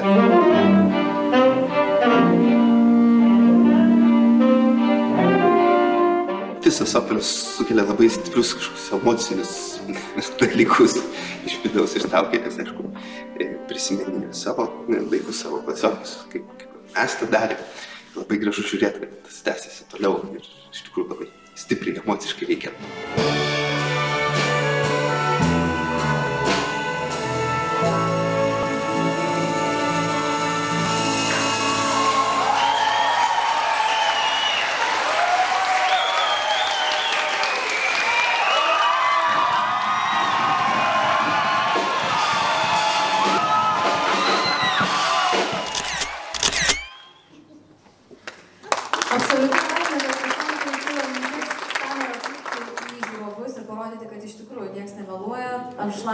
Visi norintys nepatenka į operas. Indrė iš karto teiraujuosi, ar šiandien pavyksta atvykti į savo mokinių operas ir ar esate nuolaidi tiems, kurie kartais mėgsta numuilinti pamokas. Kadangi pati tuo metu praleidinėjau labai daug pamokų, aš tikrai atlaidi visiems, tikrai suprantu. Nuoširdžiai pasakysiu, kad su tokia laimė ir su tokiu nekantrumu į renginį aš jau seniai ėjau kaip šiandien į šį renginį. Tai sukėlė iš tikrųjų labai daug prisiminimų, labai daug jausmų, dabar klausant visų kolegų. Iš tikrųjų toksai fainas jauduliukas yra, nes iš tikrųjų tai buvo mums labai svarbu tas operos statymas, nes tai iš tikrųjų yra pirmas kartas realizuoti tai, ką mes mokomės, nes mes iš tikrųjų dirbam, kaupiam tas žinias. Ir galų galia turėti galimybę visiškai savarankiškai pastatyti savo kūrinį, tai iš tikrųjų buvo labai ir didelė atsakomybė, bet labai didelis džiaugsmas ir jaudulys. Ir mes iš tikrųjų irgi esame tie, paėję į tą aferą, kaip Eglė sakė, kurie kūrėme viską patys. Ir siužetą, ir libretą, ir muziką, ir statėme. Ir iš tikrųjų pasimokėme, taip pat šnipinėdavom, žiūrėdavom pereitų laidų operas ir laida, kurie statė prieš mus, taip pat kūrė savo siužetą ir jie nuėjo tokiu keliu, labai rimtų filosofinių gilių, jie tenai sukūrė tokį rimtą dalyką ir žiūrovai iš esmės nelabai ką suprato iš viso, ką buvo ta opera. Ir mes tada pasimokėme ir tą siužetą iš tikrųjų adaptavome. Ir jisai buvo labai aiškus, panašiai kaip Linas pasakojo, buvo taip, kad nukrito žvaigždė į džiunglės, iš tikrųjų tai buvo nekalta graži mergaitė, kurią pagrobė aborigenai ir aborigenų vadas ją įsimylėjo ir nugalėjo visus aborigenus ir laimė triumfavo. Ir jie visi laimingai gyveno. Tai iš tikrųjų tai buvo ir suprantama, ir aišku, iš tikrųjų tai buvo iššūkių labai daug, nes iš tikrųjų pagalbos daug mes neturėjom. Gal tik galėčiau labai padėkoti mūsų auklėtojui Antanui Pociūnui, kuris mums padėjo viskuo, ko tik tais galėjo, ir šitą kamerą taip pat sukinėjo mūsų auklėtojas ir užfiksavo, nufilmavo šitą operą.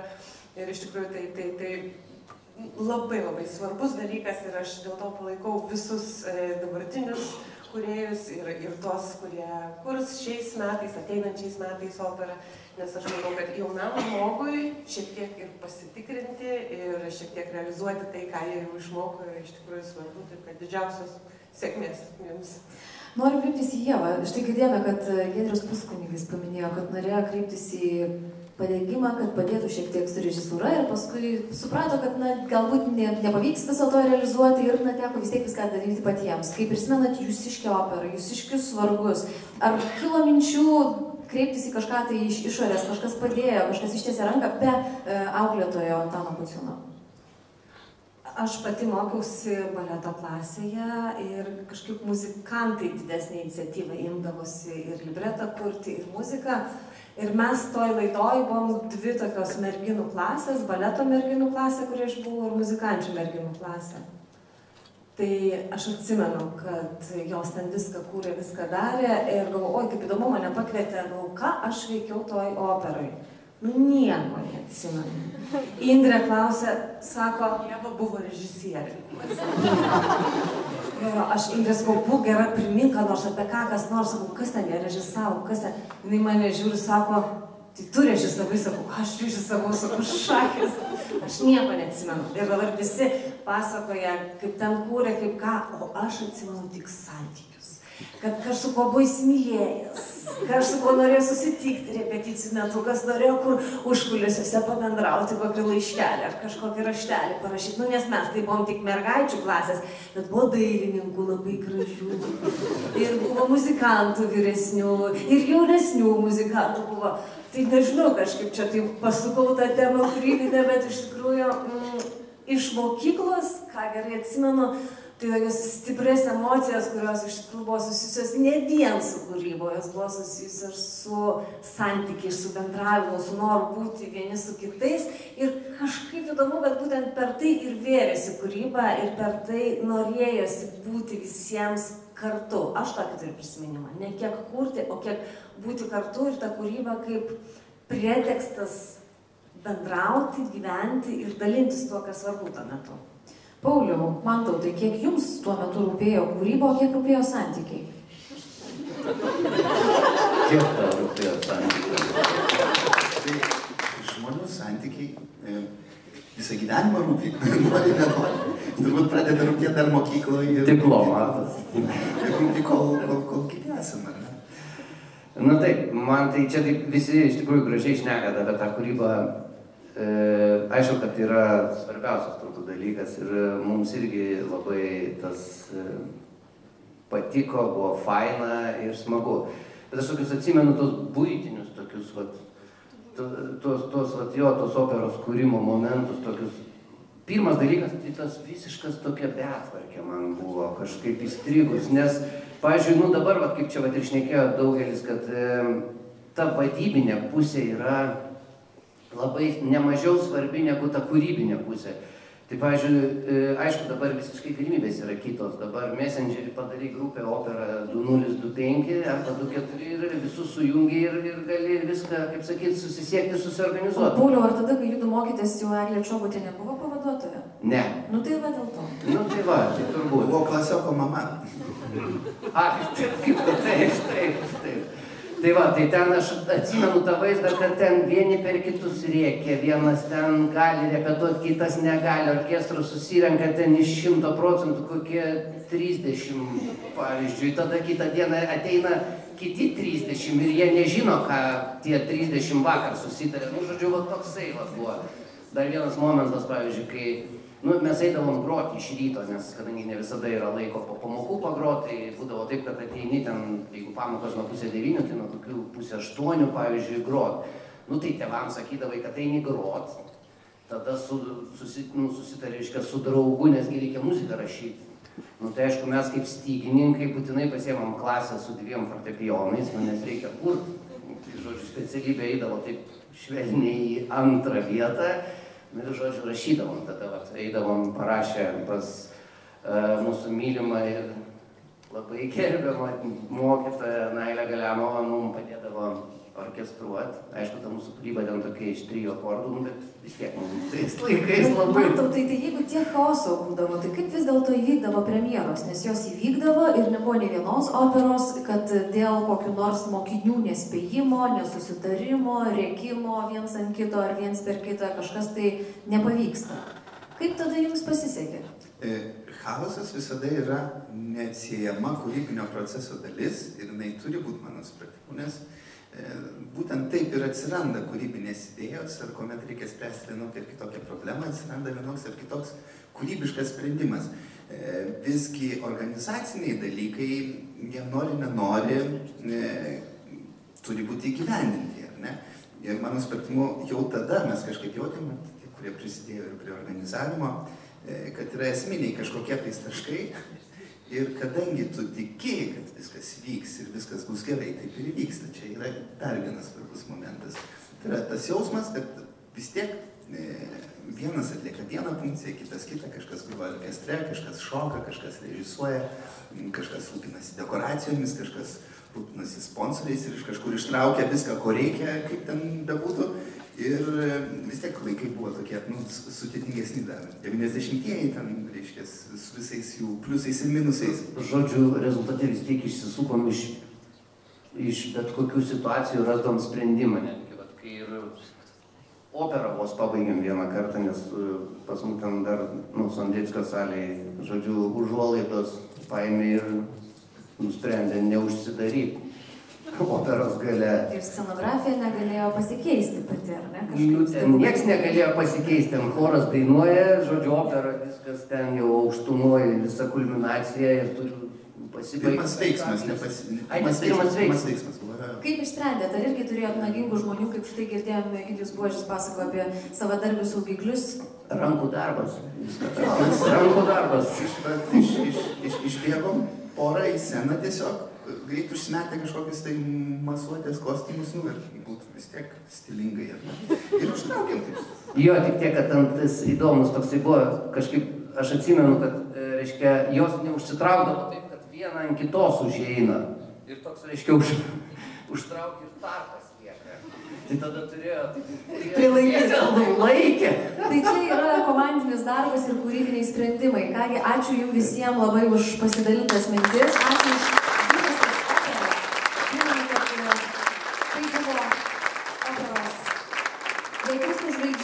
kūrėjas Indrė Baikštytė ir Ieva Jackevičiūtė ir operos Vanduolė kūrėjai Paulius Piveinis ir Mantautas Prokauskas. Galite dar jums paploti.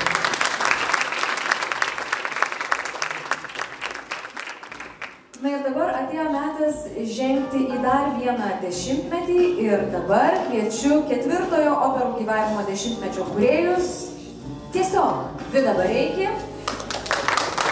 ir Veroniką Guželytę. Vida Bareikio karta statė Pink Floydų The Wall, o Veronikos Guželytės karta statė keista Benjamino Batono istorija.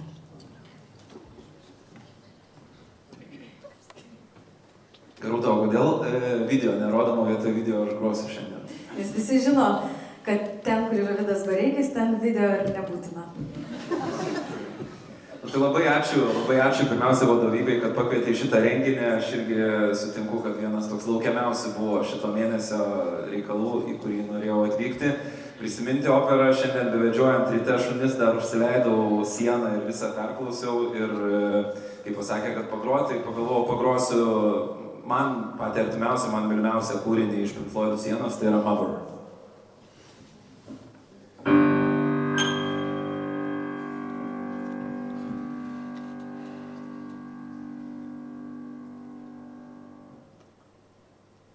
Mother, do you think they'll drop the bomb?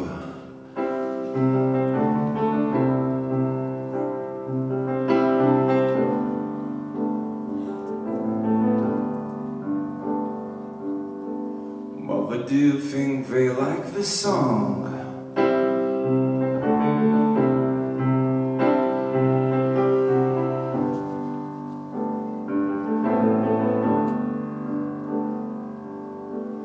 Mother, do you think they'll try to break my balls?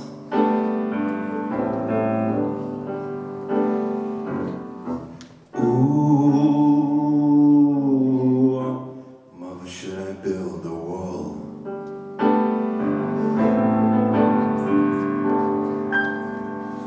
Mama, should I run for president?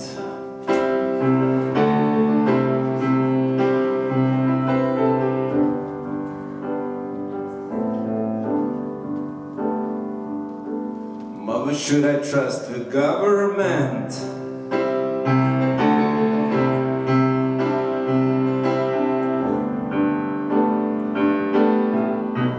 Mama, will they put me in the firing line?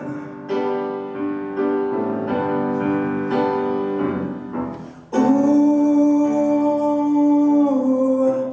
is it just a waste of time?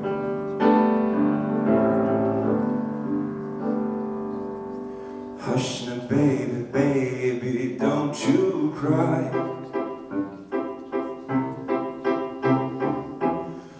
Mama's gonna make all of her nightmares come true. Mama's gonna put all of her fears into you. Mama's gonna keep you right here under her wing. She won't let you fly, but she might let you sing. Mama's gonna keep baby cozy and clean. Ooh, baby.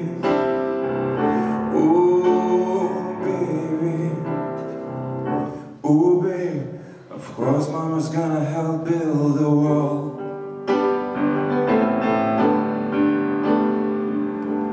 Mother, do you think she's good enough for me?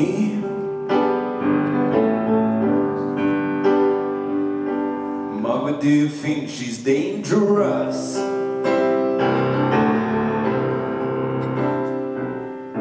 To me,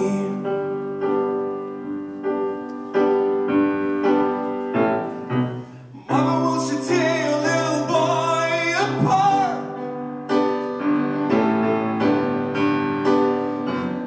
Ooh, Mother, won't you break my heart?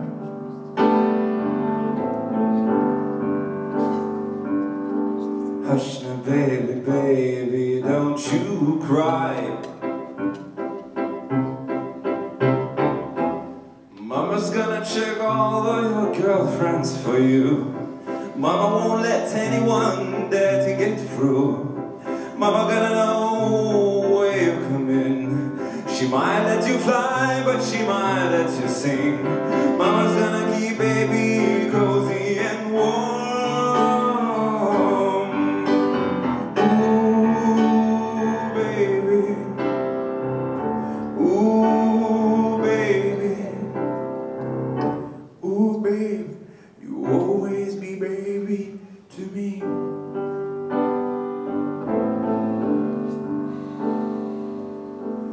Mother didn't need to be so high.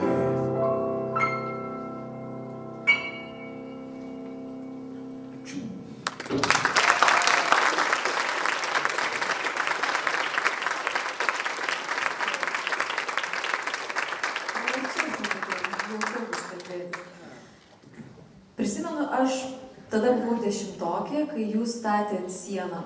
Ir labai gerai atsimenu, kad taip jau atsitiko, kad atsiguliau ligoninę su plaučių uždegimu ir mano vienintelis noras buvo, kad spėčiau pasveikti iki jų operos. Nes aš jau irgi buvau girdėjus gandus, kaip ten bus gerai, kokie ten bus reikalai, kaip viskas vyksta, kokios repeticijos. Ir iš tikrųjų, jūsų opera, Vidai, jūsų laidos opera, ne tik tai, kad nuskambėjo mokykloje, paskui jūs sukvietė tūkstantines minias į Vingio parką. Tai truputėlį papasako, kaip iš čia, na, ne iš konkrečios šitos salės scenos, bet kaip iš Čiurlionio mokyklos scenos, jūs savoje operą, kurią pastatėte čia mokykloje, išnešėt pasauliui. Tai aš pirmiausia, tai noriu atitaisyti tokią istorinę neteisybę, dėl to, kad šiandien vaikščiodamas ryte ir klausydamas visos sienos, supratau, kad nieko to nebūtų, jeigu ne mano klasiokas Vainius Sodeika. Vainius Sodeika tuo metu, nors mokėsi Čiurlionkėje į fortepijoną, bet jisai buvo susižavėjęs gitarą, jis pradėjo lankyti gitarą, Pink Floydai, Scorpions, roko visą muziką ir jisai tuo dalyku užkrėtė mus visus, mes su Vainium buvom geri draugai ir jisai išvyko su tėvais į Londoną ir grįžo iš Londono su tokia mistinė, maždaug tokio storumo knygutė ir tai buvo nusipirktas Pink Floydų Sienos libretas. Ir jisai kažkaip pasėjo tą idėją, dabar iš tokios mokyklinės perspektyvos suprantu, kad Vainius kaip ir turėjo ne tik pristatyti tą operą, bet ir ten atlikti labai didelę rolę. Ir aš šiandien bevaikščiodamas... Jūs buvo pagrindiniai veikėjai. Nu, žinai, nežinau kaip čia pasakyti. Žinai, būna tas pagrindinis ir tas, kur toks antras pagrindinis, bet nelabai. Tai aš šį rytą supratau didelę tragediją, kad, žodžiu, aš buvau tas labai pagrindinis, Vainius tas nelabai. Aš jį absoliučiai apvogiau lygioje vietoje, dabar suvokiu ir aš net šiandien klausydamas galvoju, jis žymiai labiau ten būtų tikęs tą pagrindiniai roliai, bet viskas kaip buvo, tai buvo. Ir Ieva manęs klausė, sako, ką tu ten dainavai pas save pagrindinį? Aš, jo, pagrindinį. O kas nusprendė? Sakau, nu ten tokie du, kur vadovavo operai, tokia viena mergaitė ir aš. Tai, nu, vat, kažkaip nežinau, Vainiaus nėra, man atrodo, šiandien, bet aš jam net ir nebandžiau skambinti, nedasiskambinau. Vis dėlto apie sėkmę vis tiek. Labai daug pasako tai, kad jūsų opera iškeliavo truputėlį plačiau, truputėlį toliau. Tai reiškia, tai nebuvo šūvis pro šalį, bet kokiu atveju, kas kokį vaidmenį beatliko. Tai truputį papasako, kaip tai įvyko. Jo, tai čia reikėtų paminėti operą, kuri vyko metai prieš mus. Tai buvo Ugnies medžioklė su varovais ir jie pastatė šitą rokoperą, Ugnies medžioklė su varovais ir muziklas. Rokoperą. Čia galėtume Giedriaus Kuprevičiaus klausti, bet kokiu atveju. Giedriaus Kuprevičiaus rokoperą. Nu, nesvarbu. Žodžiu, tai jie pastatė šitą kūrinį ir tą kūrinį kažkaip pamatė viena prodiuserinė kompanija ir jie nusprendė tai daryti kaip profesionalų pastatymą. Dabartinis Pramogų bankas ta vieta vadinasi, o tuo metu tai buvo Pergalės kino teatras, jeigu neklystu. Ir šiandien jau apipasakotas Gytis Padegimas statė tą operą, tą rokoperą ir mum, kaip einantie metai po, žinai, tai buvo toksai, nu, kažkoks didelis šansas, ir buvo visiška naujovė. Jo, ir tada mes rinkomės tą sieną, aišku, tikrai mes ją statėm ne dėl to, kad, žinai, ten kažkas paimtų, kažką padarytų, labiau mums buvo, mes šiaip buvom tokia karta, kur norėjom visą laiką priešgyniauti, kažką pastatyti savo, kodėl taip, o ne taip. Ten krikštynos, priminkit dabar moksleiviai, kelintoj klasė vyksta krikštynos. 11-okai 10-okus ar 10-okai 9-okus? 10-okai 9-okus. Tai apie mūsų kartą daug pasako, kad 10-okai turėjo mus krikštyti, tai mes su Hebryte parašėm himną užvarant ten 10-okų ir mes juos krikštijom dar kartą. Ta prasme, tai va tai buvo toks, sakyčiau, tas operos bandymas ir nieko kito, kaip, žinai, 12 klasėje sudainuot We Don't Need No Education ir čia nesąmonė, ką mes iš jūsų gavom 12 metų, mes negalėjom sugalvoti. Bet kaip dabar suprantu, tai yra labai juokinga ir naivu, nes tokia, žinai, revoliucija tėvų nuomojamam bute. Nu, žinai, ta mokykla, kur tave viso to ir išmokė, ką tu ten darai. Tai va, ir tada mes sukūrėm tą spektaklį mokyklos salėje ir ta pati kompanija, kuri statė ir produsavo ir Ugnies medžioklė su varovais, pasiūlė ir mum. Ir ta produkcija buvo Vingio parke. Aš tik atsimenu, kad buvo žiauriai daug žmonių, sako, kad ten buvo apie 10 000 žmonių. Skraidė malūnsparnis, važiavo autobusai, nu ta prasme, labai didelis pastatymas, mums toksai kaip kažkoks referencas, tai buvo Berlyne 90 metais įvykusi sienos tokia scenos pastatymas, režisavo šitą Gintautas Abarius, režisierius Abarius, Dalius Abarius. Ir, nu, buvo tokia netikėta ir įdomi patirtis ir irgi, vat kaip... Ir čia aš tavo monologą nutrauksiu, nes labai noriu kreiptis į dar vieną šito 10-mečio dalyvę, operos kūrėją, Veroniką Guželytę, kuri kartu su kolegomis statė keistą Benjamino Batono istoriją. Ir žinau, kad Veronika visi daro viską. Ir štai Vidas irgi sako, jis buvo ir sprendėjas, ir pagrindinis atlikėjas, ir muzikantas, ir turbūt kostiumų dailininkas. Na, viskas viename žmoguje. Šiaip tai jo su savo džinsais, dėl to šiandien atėjau, nes vaidinau su savo plėšytais džinsais. Prašau, ir daina turbūt ne veltui žmogus orkestras atsirado. Tai visi turbūt operoje būna žmonės, orkestrai, Veronika, ir turbūt kiekviena karta, klausantis Vido, atrodo, kad jie buvo tokie štai revoliucionieriai, kažkokie išskirtiniai. Rūta Prusevičienė minėjo, kad irgi mes atrodėm revoliucionieriai ir irgi apie krikštynas galėčiau papasako dalykų, bet, kaip sakė vienas žmogus, geriau juos nutylėti.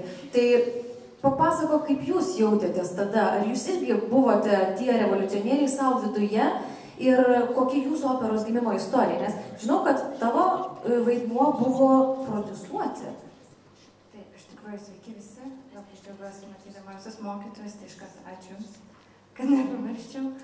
O taip, tai man atrodo, buvau pirmoji įsirašiusi kaip prodiuserė.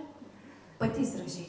Taip, gavosi, kad nusprendžiau, kad tiesiog trūksta tokių pareigų, nes pasirodė tiesiog nebelogiška, kad režisierius taiga turi žiūrėti finansus, arba turi grimo kambarį organizuoti, arba viską valdyti. Ir iš tikrųjų šita patirtis atėjo po pačios dalyvavimo muzikiniam projekte, kur tada buvo tiesioginis transliacijos ir labai daug kas buvo išmokta. Tai kai jau atėjo ta starto akimirką pradėti galvoti, tai kaip čia bus mūsų opera ir panašiai, tai tiesiog sėmiausi iš asmeninės patirties ir pasidalinant apie revoliuciją, tikrai nežinau, kiek kompozitorių kūrė jų operose, bet mūsų operai kūrė netgi 9 aktyviai dalyvavę. Tai sakyčiau, visai įdomus procesas. Bet girdėdama, kad pati nusprendė prodiusuoti ir nusprendė, kad operai reikalingas toks žmogus, kuris gali suvaldyti visada didžiulį mechanizmą, gali sakyti, kad kažkiek buvo mokytasi ir iš buvusių kartų, iš galbūt pasakojimo, arba iš tų, kuriuos matėjai besiruošiančius ir tuos, kurie dar tik tai kūrė savasias operos, o jūs dar buvote kiek jaunesni ir visai dar apie tai negalvojate. Taip, tai iš tikrųjų teko dalyvauti metais ankstesniai operai, nes mano sesuo buvo choreografė ir pritrūko muzikantų, tai ieškojo ilgai ir rado mane, baritono muzikantę. Tai tiesiog atėjo, sako, aš sutiksim pagroti porą natų, o aš tada porą natų rytį mokėjau. Viskas pasiteisino. Kodėl Bendžamino Batono istorija? Čia gal iš tos serijos, kad mes, sakyčiau, mūsų karta buvo visi labai aktyvus ir turėjo daug visokių norų. Ir kai siūlydavo vieną kitą pasiūlymą, buvo sunku apsispręsti, bet Bredas Pittas vaidino, tai galėjo. Grožis išgelbės pasaulį. Ir čia klausiu irgi dar ir dėl to, kad štai girdėjome šiek tiek pasvarstymų, kodėl kai kurios kartos renkasi jau sukurtus kūrinius, o kai kurios imasi visiškai savos kūrybos nuo A iki Z. Tai Vidai, ar nekilo mintis, kad vis tik patiems reikėtų imti pieštuką, natų sąsiuvinį, nueiti galbūt pas mokytoją Nailę Galiamovą pasikonsultuoti ir parašyti operą? Ne, kažkaip nekilo. Man atrodo, kad čia iš kiekvienos skambu kaip toks radikalas mūsų nekilo, nusprendė. Manau, kad tai labai išplaukia organiškai iš kiekvienos kartos. Mūsų kartoj kompozitorių, manau, buvo 2-3, gal tikrai ne 9, tai žinai, jau kitokios aplinkybės, dėl to kiekviena opera, kiekvienas sprendimas, jis tikrai buvo toksai organiškas. Ir kiek jum ir Veronika tavo kartai, ir Vidai tavo kartai pavyko suburti visus žmonės ir suklijuoti dailininkus, šokėjus, baleto artistus ir muzikus. O muzikai, aišku, ten irgi dar išsifragmentavę yra stygininkai, pianistai ir taip toliau. Tai mūsiški jo, visi fainai, visi bendrai dirbo ir tikrai visi turėjo labai didelės roles. Niekas kažkaip neliko nuo šaly, kas norėjo prisidėti, žinai, kažkas ten kažką atneždavo idėjų ir jas tikrai visi priimdavo. Bet tokia įdomi detalė, kuri man įstrigo ir kurią noriu pasidalinti, tai mes supratom, kad statom roko operą ir supratom, kad per tuos 12 metų čiurlionkai su roku nebaisiai ten gerai mum kaip grojikam, o Pink Floydai be ritmo grupės yra tikrai bėda ir kaip prieš tai kartos vienas atstovas vis pasakoja apie gamyklas ir gamyklose dirbančius tėvelius, tai aš galiu papasakoti apie vieną mamytę iš mūsų kartos, kuri turėjo prieimą prie grupės Pelenai būgnininko. Ir tai buvo mūsų raktas. Mes jį kažkaip vieno vakarėlio metu taip pašnekinom, jisai, aišku, akis kaip ir kiekvienam rokeriui užsidegė išgirdus Pink Floydus. Ir atsitiko toksai tikrai nestandartinis dalykas, kad mūsų, tai yra vaikų operoje, ritmo grupė, tai buvo Pelenų grupė, tik tai be Česlovo Gabalio, be vokalisto, bet visa ta roko, žinai, bosas, gitara, būgnai, klavišai, su ta visa kompanija mes labai susidirbom, jie patys kaifavo, jiem buvo labai smagu matyti tą jauną energiją. Ir tas skambesys, aš manau, viena iš tų sėkmės detalių buvo, kad, žinai, tai buvo tikrai nemėgėjiškas tas rokas ta dalis. Nes man, šiaip aš truputį noriu nubraukti nuo operos tokį idealistinę širmą. Aš pažiūriu kartais atėjęs tas operas. Nu, jos tokios juokingos, tokios mėgėjiškos ir taip juokingai vaidina visi, aš negaliu patikėti, man labai juokinga. Ir aš visada galvojau, kame čia yra reikalas. Ir aš supratau, aš nežinau, kiek tai manoma, gal ateityje tai bus įmanoma, bet, žinai, čia visi mokosi profesionaliai muzikos, čia visi mokosi profesionaliai šokio, dailės ir panašiai. O toje operoje visi susiduria su vaidyba ir ten su režisūra. Tai aš manau, kad gerbiamas direktoriau, jeigu kada kokio teatro fakultetą Čiurlionkėje reikės, tai mano numerį žinot. Ir manau, kad tikrai, jeigu atsirastų ta specialybė, žinai, nes tas dalykas visą laiką truputį pakiša koją, nes tu matai žmonės, kurie groja fantastiškai, žinai, dainuoja kai kurie fantastiškai, scenografija, šokėjai.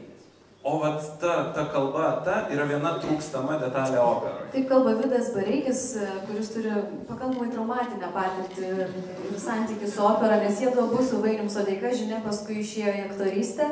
Tai tikriausiai opera prie to prisidėjo, jie suprato, ką jie padarė, ne taip. Ir Veronika.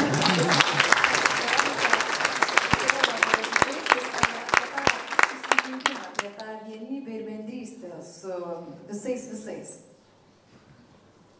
Tai čia, man atrodo, kiekviena karta galbūt vienaip ar kitaip tai patyrė, tai yra neišvengiama, tai yra unikalu.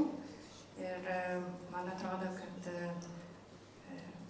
kai esi procese kūrybiniam ir nori pasiekti tikslų, tai ta bendrystė ir yra. Ir jeigu tu savo užsidegimu pritraukia žmonės, jie irgi užsidega, tai tiesiog būna dar, nežinau, tas aspektas bendrumo jis stipresnis ir išlieka galbūt netgi labai ilgam. Tai aš šie metai yra 10 metų nuo mokyklos baigimo, tai iki šiol palaikom ryšius su tos laidos, mūsų kartos atstovas.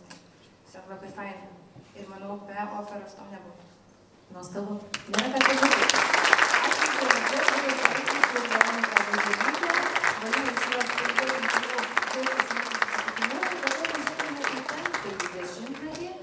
Ir noriu pakviesti 5-ojo dešimtmečio kūrėjus. Tai yra Rokas Raibis, Kotryna Pavalkytė, Doriano Grėjaus portretas. Kviečiame.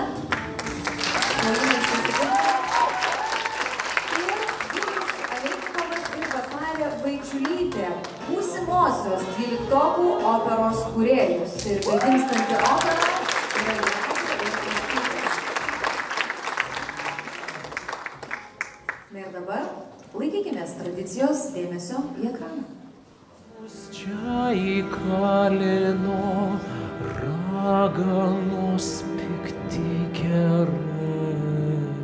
Tai tikriausiai yra vienintelis įvykis per visus 12 metų, kurios čia mokosi mokinys, kai reikia susitelkti visiems drauge, visai kartai, tai ir dailininkams, šokėjams, muzikantams, ir susitelkti tam bendram darbui, kur niekas mums iš šalies nepadeda. Mes turim organizuoti viską patys, kurti ir sutarti.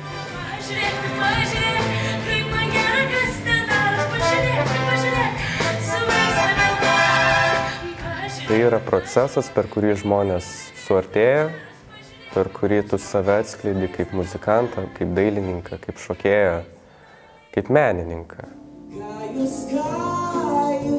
Tik atvyko ne šiaip sau, o sutarti dėl jungtuvių. reikalai su finansais, su viešaisiais pirkimais, kas mums nėra kažką, ką darom kiekvieną dieną. Ir šiaip labai gražus projektas, kuris suartino mūsų tą kartą, tą bendruomenę gražią subūrė kartu.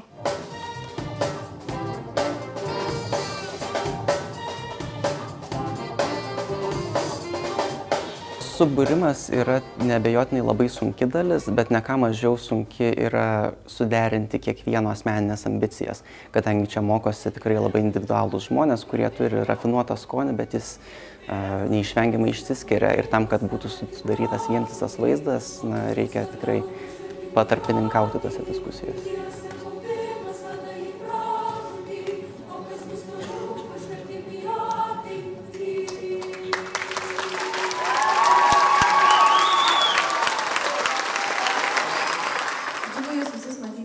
Vieni jau yra pristatę operą, kiti ruošiasi operos gimimui, bet pirmiausia, galbūt norisi teirautis, šiandien išgirdot labai daug minčių. Išgirdot minčių žmonių, kurie kūrė operas pirmąjį dešimtmetį, jeigu žvelgiant į tą 50 metų, antrąjį dešimtmetį. Kokios mintys sukosi galvoje? Rokai.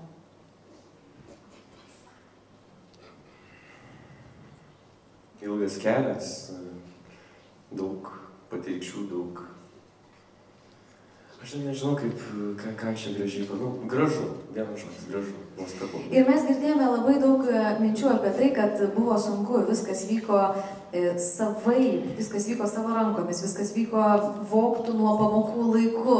Šiandiengi galima galvoti, kad viskas yra sustiguota ir kad laiko jūs turite nuo vienos operos pabaigos, jau kai uždanga užsiveria iki kitos operos pradžios, reiškia, metai visi, apvalūs metai tai kūrybai.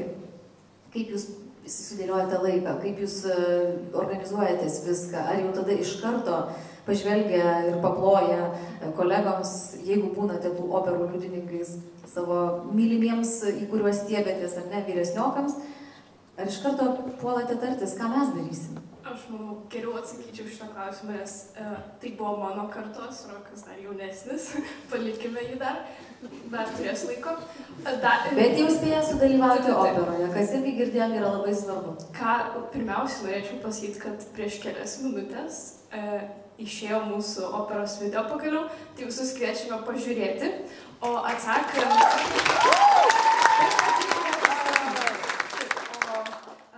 į klausimą, tai taip pasibaigė mūsų žmonių, į kuriuos žiūrėjom ir stebėjom. Pavyzdžiui, aš sėdėjau nuo laiptų visas generalinės repeticijas ir stebėdavau ir žavėdavau su tais žmonėmis, tai iškart po jų sukurto renginio, iškart patys kibome į darbus ir iš tikrųjų buvo tikrai prireikė įsivažiuoti tą patį procesą, kad suprast, kaip turime elgtis, kas už ką turi būti atsakingas, bet kažkaip savaime eigoje paaiškėjo kiekviena pozicija ir vis tiek netgi iki pat renginio daug kas kito ir tiesiog bandai kaip išeina geriausiai ir tiesiog išeina. Tai tas labai iš tikrųjų gražu, kad tai kažkaip natūraliai ir organiškai gautis.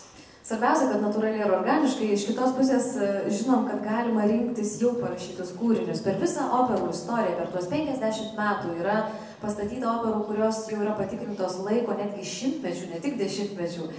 Taip pat girdėjome, kad revoliucionieriai norėjo tokių revoliucingų sprendimų, galbūt norėjosi kažkur tai džiazą daugiau įlieti, galbūt roko.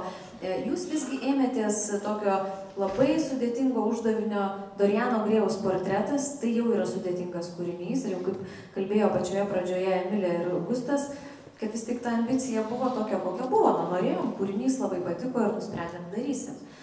Bet tas pačių rankomis lipdomas kūrinys, ar diskutavot apie tai? Ar galvojat, kad gal vertėtų rinktis ką nors kitą? Kokį nors jau parašytą kūrinį? Nors aš pati buvau visiškai už patiems rašyti muziką ir scenarijų ir libretą, bet mane gąsdino Doriano Grėjaus portretas, nes tai yra tikrai rimtas kūrinys, į kurį galima pažiūrėti skirtingai, bet vis tiek kažkaip susikibom, padiskutavom, tikrai prireikė nemažai laiko, kad išsigryninti savo idėjas ir tiesiog gavosi. Ir puikiai pavyko, bet kodėl, pavyzdžiui, nusprendėte kreiptis į roką, kuris, kaip jau minėjai, yra ne jūsų kartos žmogus, ne jūsų laidos moksleivis ir tiesiog sakyti, ar tiesiog supratot, kad čia yra Dorianas Grėlis? Aš manau, kad aš iš tikrųjų nebuvau komisija, kad ir kaip būčiau norėjus, bet žinau, kad jie tiesiog pamatė viziją. Taip, tiesiog taip ir gavosi. Taip buvo. Atėjo mums iš dangaus Rokas, tai va, puikiai tiko. Rokai, nusileidai vieną dieną iš dangaus į 12-okų rankas, į širdis ir tada atsakomybė užgriuvo. Ar jautei atsakomybės naštą, kad tavimi pasitikė patys 12-okai? Taip. Taip buvo daug streso, nes prisipažinsiu, nesu linkęs stresuoti, nes ir mokaus čia.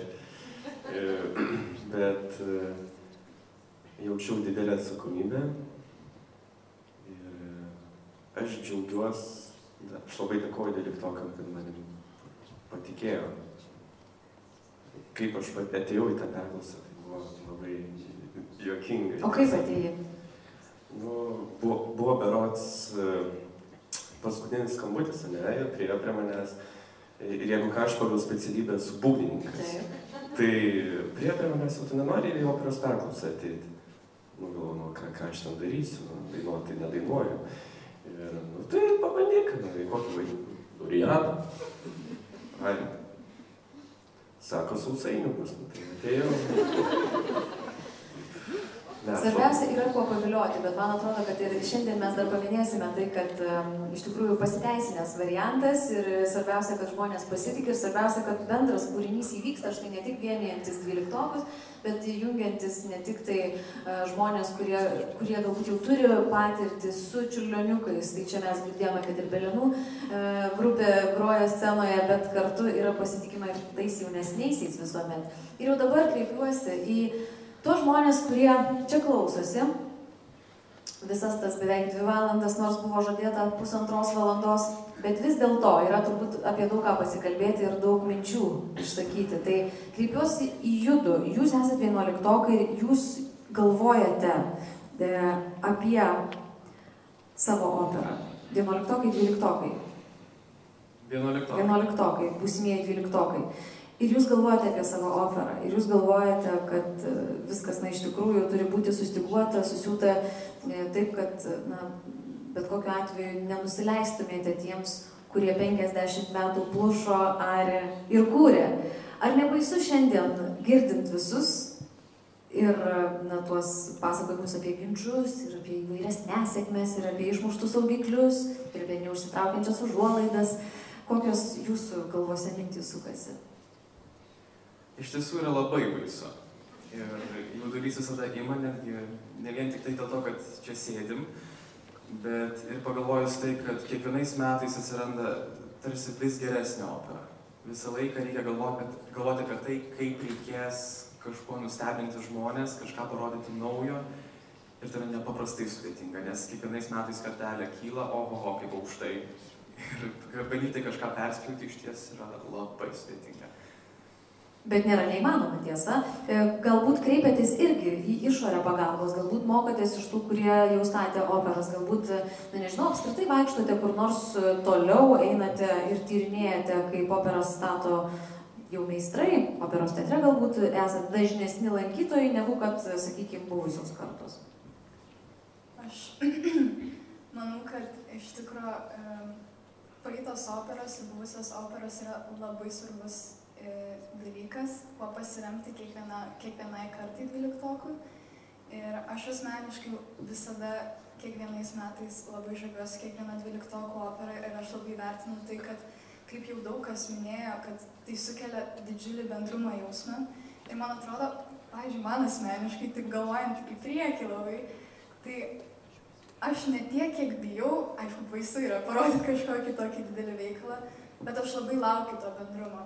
Aš labai laukiu, kai visos kartos kartu ne visos kartos, o visi skyriai kartu susilies, kai pasipils tų daug idėjų labai. Ir manau, čia ir yra, kad man asmeniškai atrodo vienas iš įkvėpimo šaltinių ir yra matyti pavyzdį kiekvienais metais, kaip kiekvieną kartą kartu susieina ir ką padaro ant scenos, kas atrodo yra neįmanoma. Ir kitas dalykas, ir aišku, inspiracija kyla iš visokiausių operų ir dažnai lankomės, tikrai manau, operos ir baleto teatre, visokie koncertai. Taip pat mes rinkdamėsi savo kūrinius irgi atsižvelgiam iš tikrųjų pražiūrėjom visų operų, visų 50 operų pavadinimus, pasižiūrėjom, kas buvo sukurta, ko nebuvo sukurta. Kad netyčia nesudubliuotumėt ko nors, taip? Ir kad netyčia nesudubliuotume, bet šiaip, kad žinotume kontekstą. Tai aš manau, įkvėpimas tas operai ir jos kūrimui ateina iš visos ir aplinkos, ir iš mokyklos, iš tai, kas yra opera pas mus, tai ką kuria, ir apskritai iš meno visą. Tai va. Tai telieka palinkėti sklandaus operos gimimo, kūrybinių idėjų, kartais galbūt, tokio mokytojų lengvesnio žvilgsnio iš pamokų ruošimo pusės ir tikėkime, kad jūsų opera lygiai taip pat sužaižaruos, nei kiek nenusileisdama nei vieną iki šiol čia Nacionalinės Mikalojaus Konstantino Čiurlionio menų mokyklos scenoje skambėjusiai operai. Taigi noriu ir jums visiems padėkoti ir priminti tą svarbų faktą, kuris jau buvo čia paminėtas, o tas faktas yra tai, kad paskutinioji opera buvo užfiksuota ir džiugu ir tikėkime, kad tos visos operos bus fiksuojamos ir Dorianas Grėjus jau yra pasiekiamas YouTube platformoje ir po gražiu Nacionalinės Mikalojaus Konstantino Čiurlionio mokyklos skeču kiekvienas galėsite pasiklausyti, pamatyti ir pasisemti idėjų. Ir aš dėkoju jums visiems keturiem, tai yra ir Doriano Grėjaus kūrėjams, Rokui Raibiui, Kotrynai Pavalkytei ir būsimosios operos Jūratė ir Kastytis kūrėjams Viliui Aleinikovui ir Vasarai Vaičiulytei.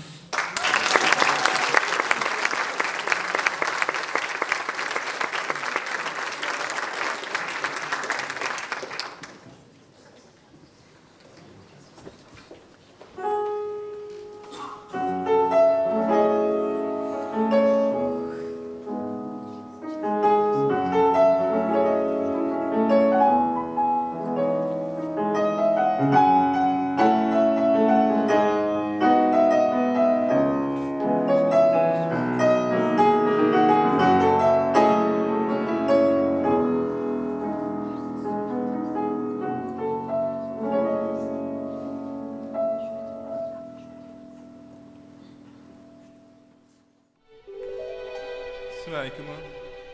Tokio portreto man dar neteko matyti. Dorianai, ateik ir pas pasižiūrėk. Šiandien taip gerai pozavai. Čia jau mano nuopelnas, argi ne? Tau nepatinka? Tai aišku, kad jam patinka. Kam galėtų nepatikti? Tai vienas įspūdingiausių šio laikmečio meno kūrinių. Jei portretas pasentų, o aš likčiau jaunas amžinai, už tai viską, net savo sielą atiduočiau.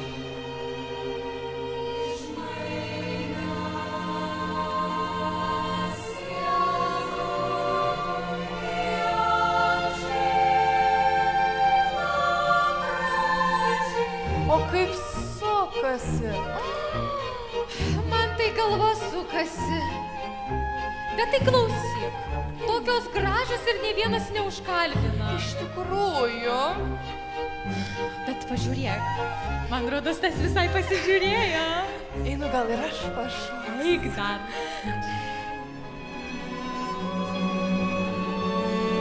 Atėmei ir išėjai su apmirštančia naktim, kuri šešėlių vedama grasino niekad neprašvis.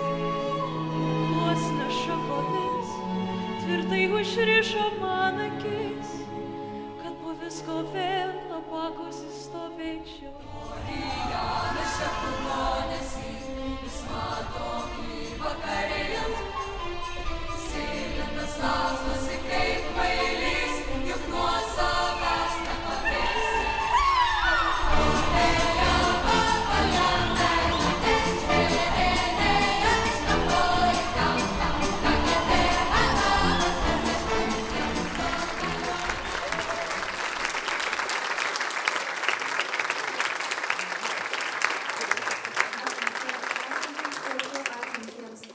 sveikinimus ir ačiū tiems, kurie visada bus kartu su mokykla ir